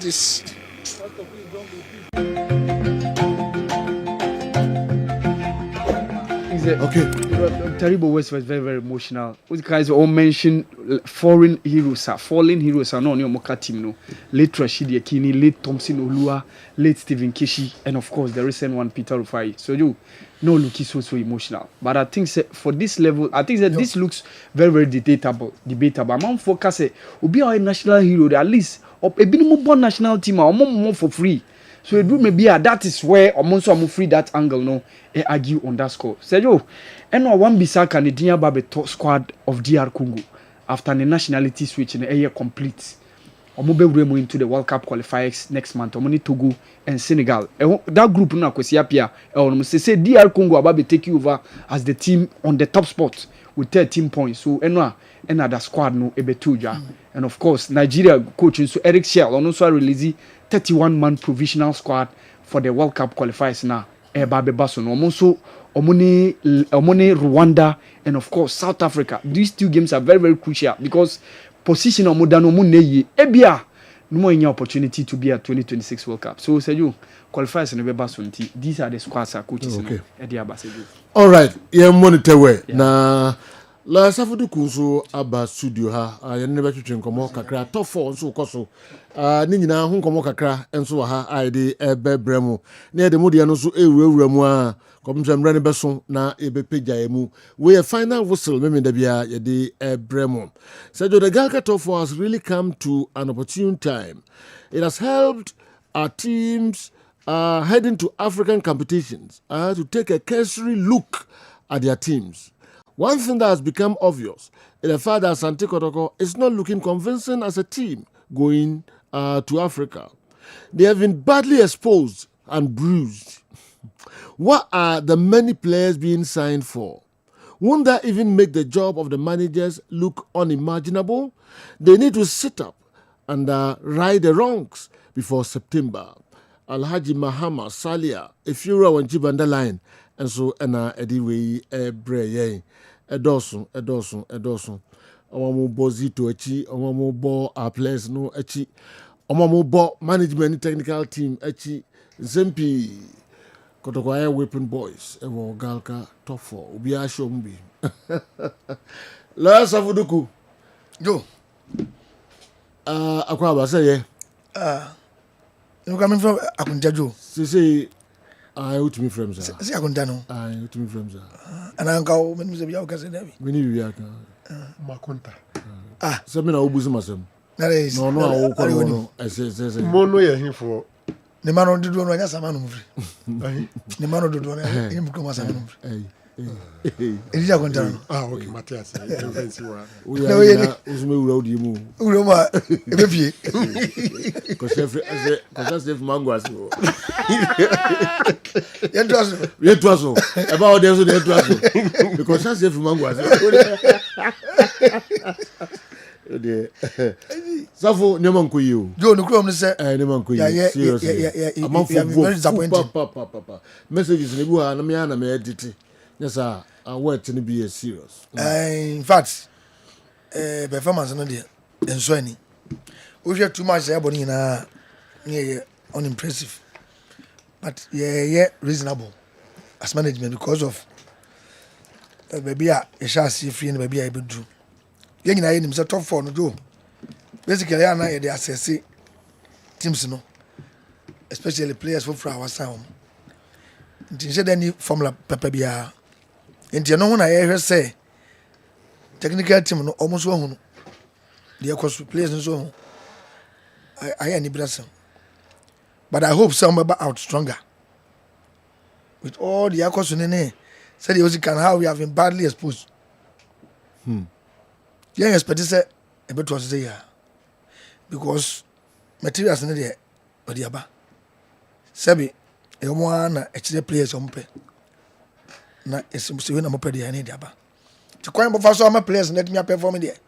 A more juma. Though young Venetian sa quade. But ultimately, no, it's a set and you must say. So far, no, it's been bad for us. But yet so much concern about the scoreline, even though Kotoko game be on the tournament be as favorite. But in this particular year, if you say any man could hear mine. And just watch a match, you'd be diagro. And then go full sucra. But oh, Joe, be a beshokotoka. I mean, we should be able to raise a first 11. I so powerful bit overcome us. No, say teams, you know. More be baby for na the money about a gold stars in the had of. Oh, says so far, no. Then one of the about against us. When you mean, I say, Ubia individual and Ubia, more team here stronger. Your players be more outstanding. A team be on the first 11. We hope. So, what's no, ever getting him right. I just ever having. Yeah. But, young Russian Cassette Scholar and Abanintino, and your money, there be a bazani and your fair. Kotoko play out in the background. You name Kotoko said, is it here? It didn't do on the first major ayini. And I call a near man Kuyina, or my go back to the boardroom. Joe Yenre, days ahead. And say, and you say, yeah. And the supporters no be a manakoma, a mafia. Who are on the first match, one year because 1 yard. AC with big clubs. Going forward, you know. Hopefully, there will be some days. You say, coach, the technical team, no, the NC will be. You go so and you can, you know. You need bit me, okay. But the mechanic say, I do break. My conclude say, if you play away, anyway, in your day, and I hear any mistake. What I mean, instances, player be back, not initially owns and your man, you don't quit. You got to swim would do. But they call him on owns and your bit master. That is our expectation. In the coaches who can say any of the almost any of the almost. You can in our boa. In so much now, even make amends. Na Scotland, Papa near the and it just a back. Your supporters, because then we are saying Jenny Bado. Man for ye eager say season never started to go by impress. And you say any expect. I said, I'm kind of but I had the cool mono. You been a grand uncle, I'm old. What's in the swap break? You are a Monday, you bought 2 friendly matches. Was other teams who friendly games? I didn't do Gold Stars, but we have been busy. Lions, we have been busy, pa. If you season, you said that any home be as but I don't excuse. I don't excuse. No, I'm starting in the baby. I'm what's our pre-season games. Because he say, you don't want to boss how much no. Officiating the men count us. Me go there be a empire and say, "Yan match officials and to manimo." But do be a do. And I will say, could the team be a banana? I say, okay, because there's an attempt to say in Sissiko. Because clearly, you want infringement 18 in a penalty. And what they are hearing, over to my catch them say, I'm more than one back ball, you're 18 a foul. He found a young fat ball in your penalty. In the first game, you had some instances there. Boy, about beside you, with but other teams near G. Amom, you would enter ball. Oh, clearly. But I say the best referees. But Anna Arrow, but they will continue to advise your supporters to say, Mo be and farm ranch and some young from Sana, and ye, Timmy ye. They am fan of Secretary your mamma. Could your mamma and Tino. Ubia near Shia, and if you are the bono, a different. Minim, why referees will decide to say, this is so glaring. And come here, not come other teams. I don't know. But I know another issue. Well, players, you know, early days here, there, but maybe the people say, omo aye materials. A coach in a ton players in na saying, because players need to have for who say a car crash and what my team be secretary. I'm here to. And I'm back. I'm here to know, say, Ubi a coach na man a top player. No meet my count on authority. Because you didn't say Zito sit here. You also want Yamre, Unimano. Minas was there. Zito better also give a player machine to come. Just as speak to you today, and play be a ton of your own. And then the team that the Omaba. Okay. I'm here, sound. Intino, Panifosi. Sebi, but women never do know a day. Could have conflicted in an player bar. yɛn kɔtɔkɔ busua no nyinaa ne media mo a na mɔboadwo ɛma yɛ pagya wɔ mo player no spirit wɔ fam koraa menim sɛ zito ne ne mpanimfoɔ ɔmo wɔ ani ɔmo de hu adeɛ papa technical eye nti player bi a ɔba biara no yɛ adeɛ ɔmo hu biribi wɔ no ho nti so player no ba no sɛ nneɛma kora nya mfaeɛ a bia no yɛ other factors sɛ kɔtɔkɔ sunsum no so nti yɛn na ɛyɛ asɛdeɛ sɛ as kɔtɔkɔ family no nyinaa no yɛ hype wɔ mo na yɛ support wɔ mo both spiritual ne physical baabiara na ɔmo timi deliver because yɛho no bi bebree wode player ba kɔtɔkɔ those days ɔbɛba ɛsɛ wede wosua ɛbɛyɛ no ɔbɔ yɛ ɔnyɛ first time a yɛho nkwaraa bi sɛ yɛ mo deɛ moyɛ mpanimfoɔ kakra ɛti do yɛmfa yɛ support ma wɔ rather than say at this early stage yɛ bɛdampo obi spirit sɛ wenya adeɛ ɛno ɛmmoa yɛn obi bɛtumi aka no sɛm obi yɛ n'adwuma sɛ journalist ba yɛn kɔtɔkɔfoɔ no a yɛyɛn deɛ no deɛ yɛn product no deɛ sɛdeɛ baabi a meka no yɛn promote ne yɛn ka sɛm papa mfo mo ne yɛn support wɔ mo ɔmbɛtumi abɔ Tell Dr. Franco Naro that those sports journalists give false hope to supporters. They should allow we, the supporters, to sit quietly and mourn our team. Marcia Santiago should allow her to folk to represent their team in Africa, because this Kotoko team can't even score Asante Achimagugu Sunday Stars, not to talk of Africa's best teams, CC and Apijawi, and so they are braying. Yeah, see, Anna. I'm saying. Yeah, okay. Okay. Yes. That's the way they would say. I'm for consent, but no, yes, I was still an amount for Nabotra. Africa, no. Almost a team whip for Africa. There. You won't change this lawyer. You mean you won't say some the basis of the Mokai top for Yanama. But top for say, top for yeah, Crawford said top for FA Cup matches from boy now. Golden Kicks. Not performance in you. Ultimately, yeah, expect to say, yeah. Nina, you're training for cool room. Nina training programs. And one side is na kotokotie in penalty. In fact, Nina training programs. Penalty Nina skills. It's improvement, yeah. Penalty skills. Okay. Nina training programs. You know, say eventually, you be room on say, you know, as an imasa. Let's take it say almost a year, almost preparatory, and yema, and a day ba. All right. Hopefully, is it me parody tomorrow? I manage to see on bit my deliver my. Okay. No, okay, make sure that me say about lawyer hope you top 4 no. Go apart from new players, matches. Call of the team no last season call of the team the war. This is a coach the team blending here. Now we just scores my. By you. Okay. Me nyabute. Heart of Lions, Gold Stars, Asante Kotoko, Heart of Folk. Do not come a person penalty no. Ose. It's so many money. Penalties, I'm bit mania. It's so much for said to the beer. This is a bit Mrs. Sanima. Okay. I Joe to 1 hour share. And no second half and first half. The first half. First half. Okay. More pages, more press up penalty. Okay. Yeah, teams in the performance so far. Gold Stars and Lady Park, and followed by Heart of Folk, Heart of Lions, and Akotoko Edato. General, so far so good. Top 4 no could die back, and I said it yesterday, and I would want to repeat. Say a campaign for ya a fast so to revive the top 4 no. It's very good. A competition na nhwɛ money say one ɛbɛboa teams na ɛkɔ Africa no man who the strength of our team no na prepare teams so for the upcoming season, and I think that it is serving that purpose for Gold Stars and Asante Kotoko Mobeko Africa no. This is a very good opportunity for them. We are not the free on our individual teams and so performances are Gold Stars and Kotoko. African General, omoye signing so, but the difference Gold Stars and Kotoko tem say Gold Stars we almost signings in them. Omo signings in them cra no nyina move touchy base straight to Accra and almost start your pre-season.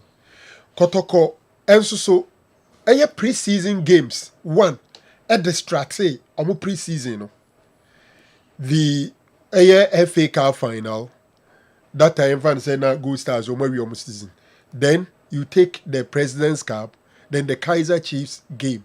These games, affect planning in terms of time. I'll be resting, I'll be resuming it. Any one thing. I'm looking at why Gold Stars assistant players be brave, Kotoko assistant be brave, but Gold Stars seem to be playing better than Kotoko. We are not the free honor. Send him the Kotoko player utinchaya. Me name say loyalty omunim dia, but me tinchaya me huni say omuni bibi o matro o krata so omudi so. The way they are doing their signings, it looks rampant and it looks disorganized. And then Kotoko paying phone to me can't say pre-season ye ja players say kwai na dodo aye Tony. At a point in time, yes, be a 8, ubeti 10. Say same so money nam 13 or 14. Ubeti yes we appear wa omo kofano. Ubeti yes we appear omo kofano. And to yen sa unya ni ye. Otherwise, uyen sa ebe take it time and send a team not jelly together. Send a mechano earlier no and Kotoko starting 11. Only 2 players from last season started. Only 2 from last season.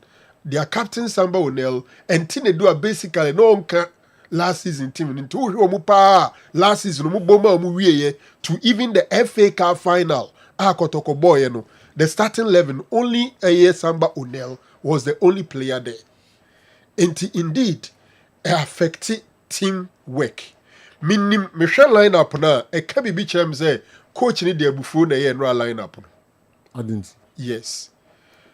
Some mistake Kamara, any Ansukabo Muyeno. It took them straight to the bench. I see. Kamara, Ansuba no boy, General on any day. As I say to me, then hooker. Then, sir, at least so chasing bono. I heard something. It could be unconfirmed. So the explanation was that he was already on a yellow card and it was a back pass. It is ordinary such na obedi another yellow no free. That's true. He said that. Yeah, it's true. For me, he didn't put himself on the line for the team. But to be fair to players, no, so they will say CEO. Yeah. I think also before it happened to him over World Cup 2006. He sipped the beer because defender no Ansu has been so good. That's here man. Mami Kamara there no. That's what Ansu kra there na meka. Kamara there no kra na me o. We are number 1. This is a pre-season game. Into the red card now free no be better na ire. Ball no dey open a win. Ball no koto net. Ubetime don saka. Wadwen say wo dive don say ekosoma ye be ma second yellow now red one free. There are several times teams at the 10 against 11 now, but the game at that time was level. Save, get red, let them play 10 against 11. My reserve goalkeeper Nembra. Also, the end, the medical has said it was infantile. And he switched off because a defender who no look pass. I'm a goalkeeper. You were not under any pressure. Now, who share baby or keeper general so I'm a pass from that distance. What I say? We are not the free one man. And no keeper no buy no. Wama obia anyi antum say Kamara a free na omanya better goalkeeper. Because that ball that thought o man share no. It was individual mistake. Sometimes you see if you catch players need straight up say so also be professional football at this level. Sabo we parry ball no easy. Also a person watch ball no so. O coach ball no. Clearly you were under so much pressure. You were movement alone. Say ball they say instead of try so you know. It those goals in a mistake goals. And they don't share. Not do any. They now pepper that. Any. So the penalty. Yeah, penalty clear. Yeah, he pushed him away from. No deny it, but we didn't. I even think that the penalty Omujitia Kotokone outside the box. No, the first game, no. I think so. Even though the boys are not performing, your expectation. Because he went for the player straight instead of the ball. General, you have more goal stars in the top 4. I think they are playing well. Yeah. And then for Hasselhoek, I'm seeing improvement. Me who did the Insano Ejuma, team now all year no so. Ofa Hasselhoek na omo every season no. Any Hasselhoek no ball President Cup no. And in the 2 games against Hearts of Lions in the Homo World Cup and then the top 4, and then Radiana. No, on the in the top 4 now, you see House of Oak improving. But what I say, you see, nobody should also rule out the fact that Heart of Lions minima de crew koto continue obu. Yeah. Omo ya kotoko for boogie side. And unti na make say me share Karim Z to line up na the call na. New play entirely new players. We didn't expect to win. What they before and yes our line up no. Na football yenye is because how can you bring in entire new players? The moment only one old player in the woman, as a chance 11 players in new, there is no understanding amongst them. Well, yɛnhwɛ Gold Stars ne Heart of Oak na afei Heart of Lions and so kakra na Gachesberg I said this is Asante Kotoko's problem. Whenever they lose a game, they tend to divert the blames on officiating instead of looking at the real problem. Their team has never played better from the FA Cup finals till date against Heart of Oak in the President's Cup, even though they won, but they were just lucky for the errors in defense. Against Kaiser Chiefs, same shambolic performance, and they won on penalties. Their general performance hasn't been different in the ongoing top 4. We hope to avoid those infantile errors in defense and discipline them tomorrow. This is the redemption time. Lawyers should stop diverting the real issue on the officiating. It's the same poor officiating that's taken them to Africa this season. Gachesberg, Accra, and anyway, and so Abre, yeah. Phobia for Ask lawyer Safuduku. He talks about giving the players time, but the management didn't give Samson Eduku the chance under Zito because he only played 10 minutes against Gold Stars at Bibiani. Lawyer Safuduku should accept that they have disappointed and the few weeks to the league and confederations things got to change. Okay, Ahmed Musa Edway Efri Bolgatanga and Abraham. Okay, now and also no. You say me fancy say sign is in him. I've always been saying it. Sign is saying. Said no cooking. Still you be only the player be sign is no. But is still a moga go perfect. And then you're getting right. Maybe I'm a player sign is name. In a boy. But when a place be disappointed, injuries in any man hygiene. And the cover in Abano. Matis is more perfect. Oh, the mark of a banner more. For now, dear, maybe I am about Safu because it's a new centre back. To see, I can say, Safu we have about 33 players, including injured players. 33. Yeah, about 7 players are injured. But you might discuss some of Fraba. You discuss it. No more banner disappointed. You discuss it. Ah, well. Yeah. Former Vice President Dr. Baumia once said that when the fundamentals are weak, the exchange rate will expose you. Same as when you get aid from referees during the league. Top 4 and African games will expose you. Please ask my friend Lawyer Safuduku these questions for me. 1. How will he convince a neutral fan or a Asante Kotoko fan to have faith in the team prior to Africa? Number 2, what's their target for Africa? Is it to make the numbers or group stage or win the trophy? Lastly, are they still housing all their players?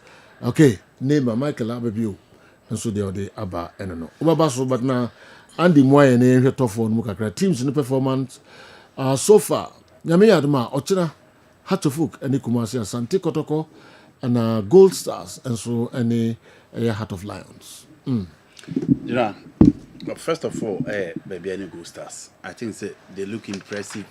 Okay, on games or my bar. It was just unfortunate, say, and after 2 goals on my House of Folk a bar back. But at least Osha or more team now. Osha or when a new Medford defense and the goalkeeper in there. Offer a bit bright, offer upon, offer anaba. Now offer contour from the left. Any goalkeeper now. Almost 5 bike line in a back line. omo de ball Ghana Premier League na so lawyers say she go stars eh ani adia mom what she do she nyima no eh ana reference na go stars obi bi a oso nyima umbobi ujino ho a e beyond comprehension so paneti it look like otoko dey no working no I no cry. No cry. That we all trying to clear. We trying all right. Did not we clear? But we are clear. Ah, oh, kota kota sen. What's as near near mo? Eh, bibi ana. Ah, minim. Lawyer. Minim. Okay. Laka Buafo, as our supporters are to blame. They put unnecessary pressure on the management and technical team to change the team after the first match only because an own goal was inadvertently scored. There was no need to change our goalkeeper just because he conceded an own goal. He was not responsible for that. I believe the first team was stronger and would have beaten Lions. Our team is not as bad as painted.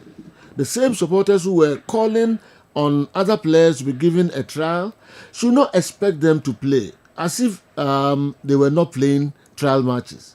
Trust me, the team will be all right. Okay. Yes. Ablo, Amidu, Aqua, and Lord Amwa will be back and we'll be good to go. Yeah. Andy. Me papa nyaadwe. Okay. Say yet supporters dinasi mo malo ya safu duku nagu mo mane nagu a enje so you coach also koka kuti supporters e mo bina. Honestly no.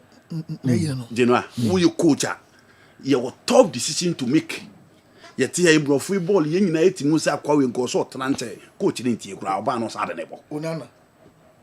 Sese jo yen nyina enim say Chelsea ne Man United omo ya goalkeeper. Won mo de da mo de da. Into the fact say fans media backlash no entle say we coach at you omo ne kosa san team. Onso unim de opese wo hu no. Enti sometimes no your coaches also should be tough. And general, so person coach a big team, you have to be tough. Management members best suggested, fans best suggested, you're a footballer. Fans favorite the bench. Omusu. Yeah, they are coach some coaching got up Steve no do on bench. But you was benching Steve no do during his time in Kotoko. Because Ohenia Jeno head Jordan or had Muhammad ya. Steve no do never be a more. Into your fan as a obesu on fan more and on the field of play, the player that will play ahead of Steve Woodrow will deliver. Into the coaches should be tough, you know. Pressure from fans, pressure from media, pressure from management. When you coach a big club, it will come. Pastor Joe, so we are tough then in the way you not listen to those people. I wonder why Savaduku is talking this way. He should stop beating around the bush and tell the truth. Our coach is not good enough to handle Asante Kotoko. And again, how can the management change the whole team? No serious team will do this. Herbert, Afrancho, Yentuaso. It is a coach is simply not good. Coach no mo hele. On the fence and I drink. Coach no mo hele no yeah. They send the football management they change it bay. Coach knows what trying the players. So far we be 13 players about. Now said the core of the team they know. They been mo call e be a brand. Okay. Yeah, different obi o. Okay. Eti Go Stars team no bia me hu ya twitch man o two center back pair no. Coach Frimpong man so onye hu adwuma because coordination ni ho. Omo ye committee errors. Fancy training has been super in the games or body among and what you say injuries na man at but when he fit solid. Edward Ajiman in midfield has been okay. Atekume 24 no the Ghana Premier League and so and he delivering for Go Stars in the air top 4 no. Offer Samson Eduku from Kotokwa. Not so special, but again, and also putting in an effort to show say now here opportunity and again or say the experience and then also koto keep no because Africa he will be needed no. Say you Go start the pressure in this road to say Kotoko and clearly Shekwen offer so press say or say si beji ball no and look at the run inside the 18 boss. Into Go Stars team no midfield ni okay, defense no more like coordination kakra and they will need wide players or be so expansive to create more weight for the team going forward. And you know the only problem is say you almost Africa yem ko 2 goals mo bi mete Africa so open so ko na ko but only 2 goals as of 34th minute no ma wie deal no but has back you give credit to Hartford but say Go Stars person go in places there you know. You don't take 2 goals lead and later my opponent never back. Heart of Lions here very okay, and almost team no almost lose main striker. But I hear the likes of Ateji, Ishmaelado intimate a good pre-season for Heart of Lions. Ebenezer Aban and goalkeeper Lawrence first game, you know, a year those errors in my house of okay. But against Kotoko, they were tough. Said, the guys, I'll be to me, I rely on them so much on the field of play. And said you, Heart of Lions, so they give you a good account of themselves. Oshe games no mabona. House of folk. And I said, the Abba has team nim Akuji Dramani Diaba. The intensity, the energy, the determination level. Na I through on team no. And no Diaba. As of 34th minute, said you, na komo da fem too. But she ability to come back against Heart of Lions. Na creativity a problem their mom. But still, timi nya go etimi edeshay. And then boy juma man who say, look at that Hussein go no. Sobulu subona. Close to the opponent down.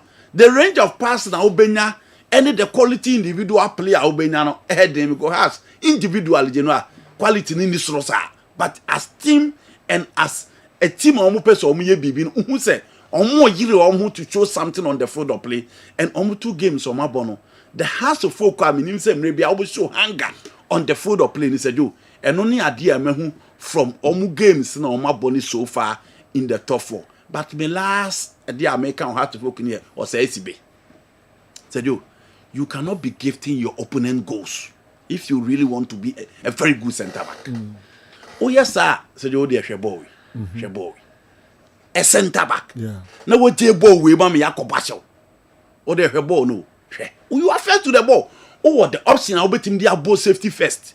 Oh option I'll bet him a block a ball no. Oh option I'll bet him the about to corner, I'll bet him the about to through. Nina no said the game. Said you, Shaboy, defender. Abba. No say J boy me. When your first time, when your second time. Omo mam in the games no they go to Chichen. For a top team, you want to be said you, shall we? Against Kotoko, we are no Magobaze. Inti consistent la ba be part of his game. And who your defender now you error prone, said you. Shall the echo TV so. Look at this one. There be. For Christ's sake, you are the last center back. You don't commit such an error. Big team, omubeja quite easily because you're reliable. Inti ball no there onimbo. So pepasa errors kitten.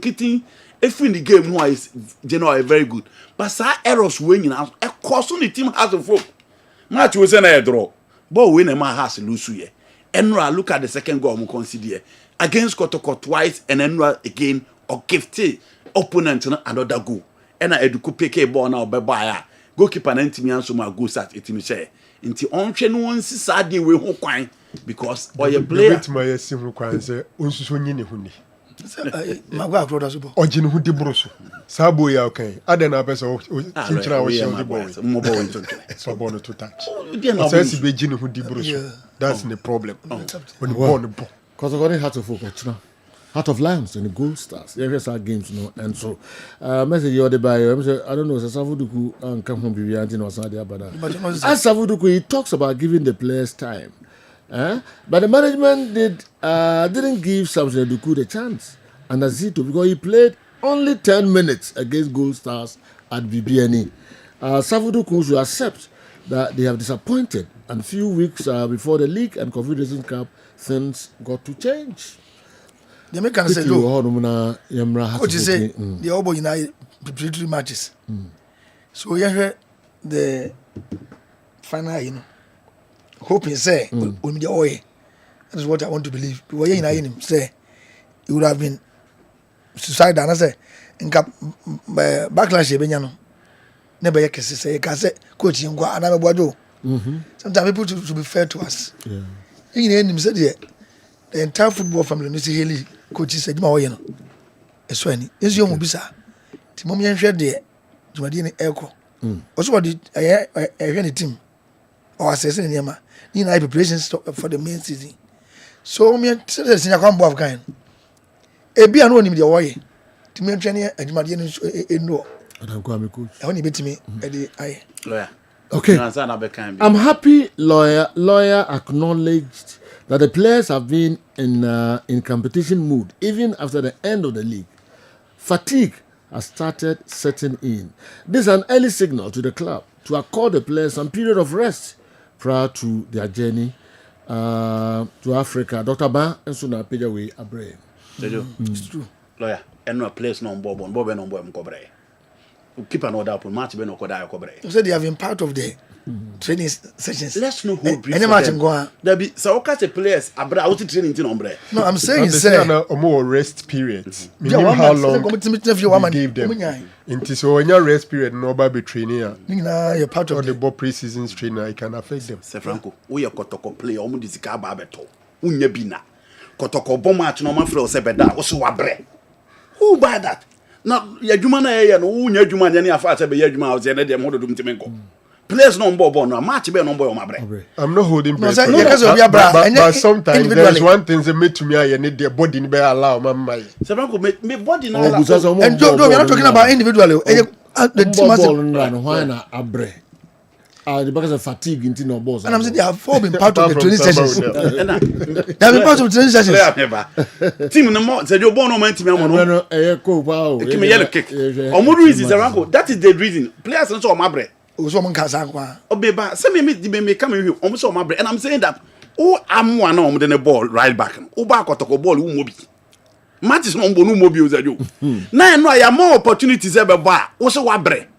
Francis akwa wo betemi na to no mo before aba o ba particular say do na botere board no mobi ya foul say be bo match I was wabre no wabre that is the reason they gave to the coach yesterday. Oh please lawyer I didn't want to the America you didn't come up when America say the American me boy lawyer o adwuma say adwuma ba Breno how can me say obe single out individual players. The team as a whole.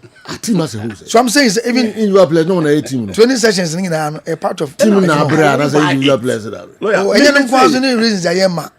You can say no excuse there be. Okay. It could be one of the factors yeah. Maybe affect one. Well.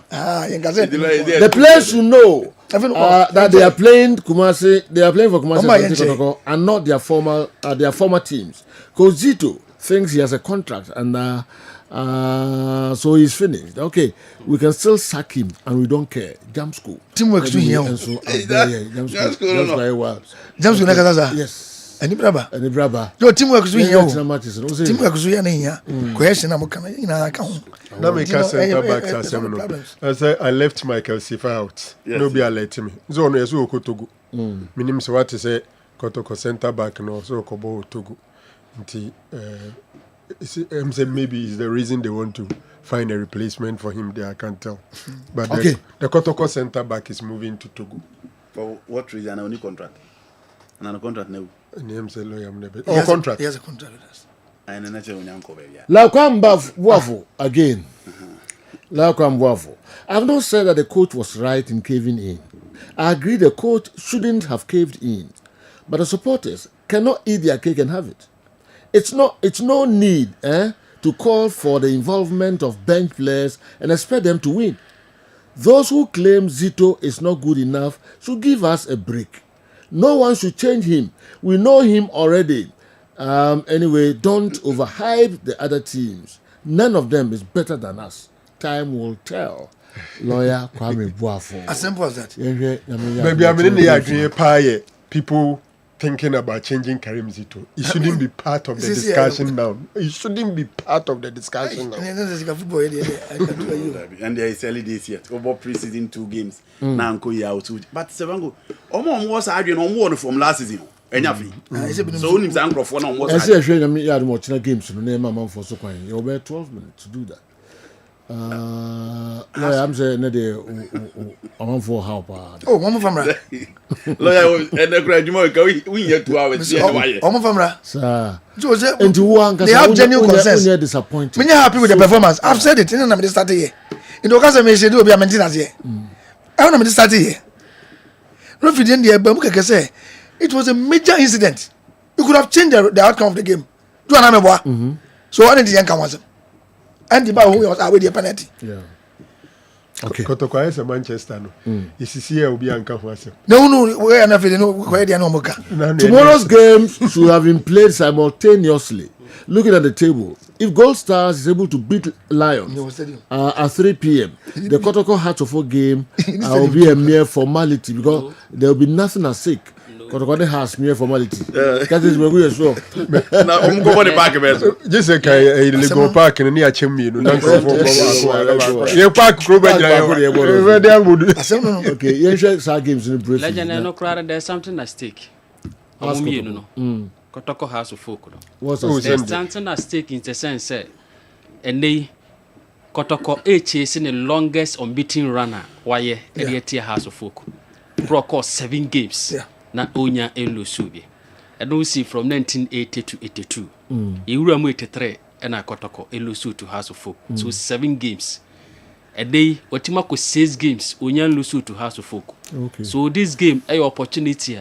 Or what? Obeti media you call that recorder. Oh yeah. So enya mere formality. Okay. Nti ebi anani pakorona nim what is at stake. Okay. That's for the besides that, say has a sheko. Has a sheko potentially it will lead them to win the top 4. Yeah. Go has for 4 points. Hey, Dr. Ike, spare 2-3 minutes. Yede data no yemfa data no engoma. Legend said na make 6 games Kotoko abo nei omunya enlusu to House of Folk no. Omo etimi a boy Monday 14 2023 2024. Omo etimi share House of Folk 3-2. Then etimi ekọ so Monday 31 but Kotoko ese House of Folk 2-0. Enu echi omo esanso ese House of Folk 2-1. Ane no eye 2024 Democracy Cup. Legend anso ho on Monday 13 of the 2024-2025 league season Kotoko ese House of Folk 1-0. Ene enu echi Monday 30 of that same season the game no end goalless. Ena omo ede 2025 President Cup no ese so a Kotoko ekose House of Folk 2-1. So we ene ye 6 games ama Kotoko enya elusu bi no. Na legend in terms of 7 games aye record da ho a Kotoko ayede tie has boss 7 games and onyan lusu ya nei ohwede mu se obetima iko that record no eno 1980 league etime de hye so no but Kotoko ese House of Folk 1-0 home game opokunti Samuel and etime nya sa go no return leg e course no Kotoko ekose House of Folk 3-0 na opoku afriye Francis Kumi and Kofi Badu legend omo and etime nya sa goals no Edema Kotoko. Na that game no na a recorder na dahwa Kotoko since 1960 na ontimi enche House of Folk no has home grounds. Ena Kotoko mranti en timi ko breki sergeants na legend omo etimi ekodi enkunim no enso so ewo ho. Na enu achi enza brain nti other than that nka ebe show picture of players omo make sa record no legend players na da so atie for etimi ene ahwefo etimi Kotoko tima omutimi yesa abakose ntise ndei obo Kotoko a na bia unim tima wo ba they should guide you na untimi nhunu ne ye wo ho isansa wo hwe eno na from the left row no wo hwe opokunti ena legend ono etimi mentions them from free about in terms of left row na legend you all your coach or say Kofi omugina ho coach or say coach or say Kofi Muhammad Ayuma enuachi Joe Jachi Francis Kumi Set Ampadu Joe Test Asasi J Kofi Badu Ampe legend. Oh, what are and a team manager Malija Bay. Yes.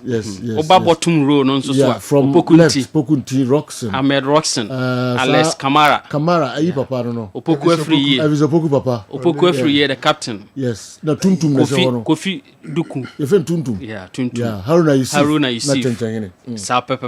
Nti we na ye team omo make is our record no from 1980 to 82 omo etimi bo na omo lose to House of Folk no team we there team ketwa legend ye PM 1981 eno nso so no has etna asema Kotoko ekoshe no 1-0 no Pokunti enetimi konya asa goal no return leg no Kotoko eshe House of Folk 2-0 ano na ye own goal ba ko etimi ba ma George Kennedy enso de ba ko etimi so then 1982 but Kotoko etimi se 3-0 I Brantem legend ho na ye AC 82 no Kotoko eshe 3-0 editia House of Folk and an Yamako ya return leg almost answer question house for 2-0 Brad George Kennedy the Timinya sell 2 goals to the legend Utimi Ede Ecoy nti enu achi na yenya sa tax force kapa ya de share so on 7th of February 1982 ema kotoko Timinya house for 2-1 no ye Kofi Badu ene Opokunti ene Timinya goals to the ma kotoko bra ye Anthony ye Kombi enso nya ye consolation no edema Accra house of folk nti legend na 7 games no eno no until 1983 bra has etimi bete no ho ebe share kotoko 4-3 Opokunti etiminya 3 goals ena enu achi Emmanuel Botwe enso etiminya 2 goals Sam Yeboa ena Hesse or Dampton enso so enya the winning goal no edema Accra house of folk has etimi di breaky record na 7 games omo ntimi win over ye Asante Kotoko no omo etimi edi breaky nti ene no Kotoko ewo opportunity so obetima totono niema yi ha obetimi dia yi ko that longest unbeaten runner why the house of folk 7 games or 6 games this is a data me say a brilliant no ya de ebeto ama atiefo e de na so an sa timi so mi jade aka na kasima be numpe na atiefo ni afofo ba legend cup no de bibia ni go stars ebefa cup no the minus F. Senior in 2014 edition, your boy, yenya house of folk Asante Kotoko, Heart of Lions, then another minus, they know ya Asante good in the year top 4 now. As good, it be fire no. Science also Esia and maybe any good stars F at the Copium LBBN. I see. Looking at the top 4 teams in the top 4 competition. Looking at the 4 teams in the top 4 competition, you realize the Heart of Oak, Heart of Lion, Gold Stars are playing using individual brains, personal touches, and coach's direction.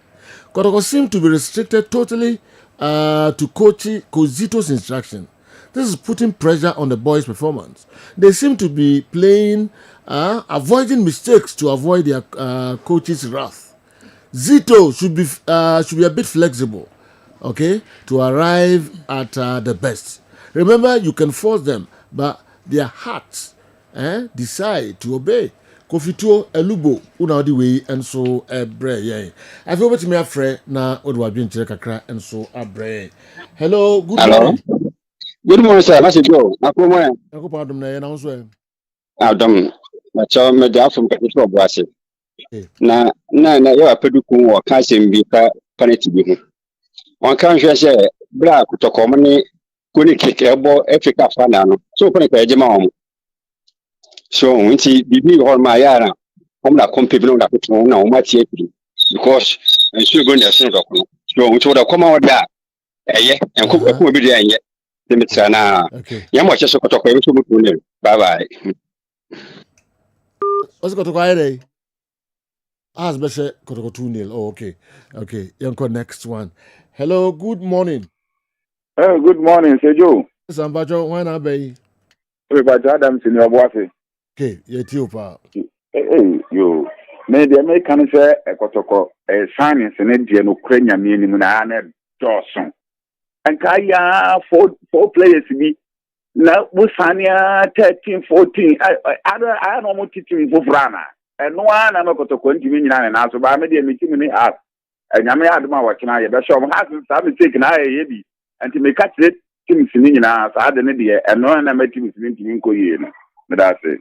That's it. Good morning, Wafa.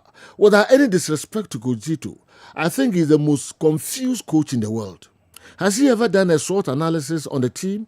He seems to have a lot and doesn't know who and where to choose and play which position. Okay, Sledge, and I do with Rahim so Abre. Nana Sledge. Hello, good morning. Hello, Seju. Sir. Seju. Tiopa. What's the matter? Tionka pa. Anope my mencha no abeja for no ati fo ina. Engineer Kia do gas over to into my mencha no. Sejo me dey honest of one with my family me pa ba ko family do do bantama. Na kaka me kan say nyame anim no ko house team no improvement abam. But to say today so overconfidence ne doors. Ni panso sa wo ye adwuma ne sa wo di wo di be da. Aya na mistakes and so empower my home. And to say to be overconfidence no. Want to so kaka. What go on my bit my jemu ba ko pe. E dia ma pe ana say safety first bit my ball to two ana say corner. Na wo ja jabo no so anu ama ba no ama kwa ko ba to net. we ka ho a me hu ye kwa ma hu be 3 times. Okay. Yeah, that's it. Yeah, they also ABC her. The reason why I personally don't like local coaches is the tendency to pick players out of favoritism and not on merit. They tend to pick players they either know them from their previous teams or they know their managers, etc. Foreign coaches do not know your mother or managers or anything that can compromise it. Most of our local coaches cannot improve the players, but they always want to remove and replace them. The management should not let Ohene's investment go waste again. Victorious Collins and anyway area program no. Okay. General, yes. But my birthday no, when they do say Ultimate K-Fit Club in General Secretary. Francis J. Bafo na enra and birthday team in wish Campo a very special birthday Campo a nice one happy birthday to you na menkwasa enko KK photos ne KK photos so birthday KK happy birthday to you and I'm a administrator say Franco Media Institute Latifa enra and lat birthday Latifa your good friend also sharing you na obi awa obi ama ne so that so da ho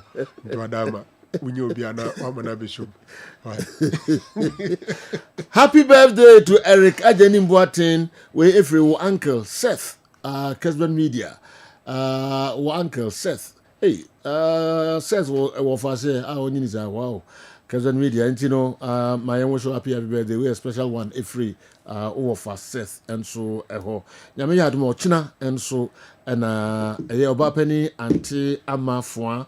And a friend of mammy, also, the 1 week in a basso, Atonsu Dumpoase, behind the government school. Brefi collections. Bantuma, Brefi collections. Not so. Mamini. Yes. Ooh. You can see pa. Send you Ejrem. Yanko Brefi na Bibia. Brefi, Kwakuma to Yamiba. I won't in the air by you. Adintra. A breath in Yako. Who is Abri or Guinea City? Okay. Yevasia, the it was animal shaving the May Aduma, a Juada. Now, the live commentaries beba or matches in. Hey, Shankus, and so birthday, and Shankus of Dawood Herbal. Mama wish also happy birthday. Nyanko ponchira no nyo kase.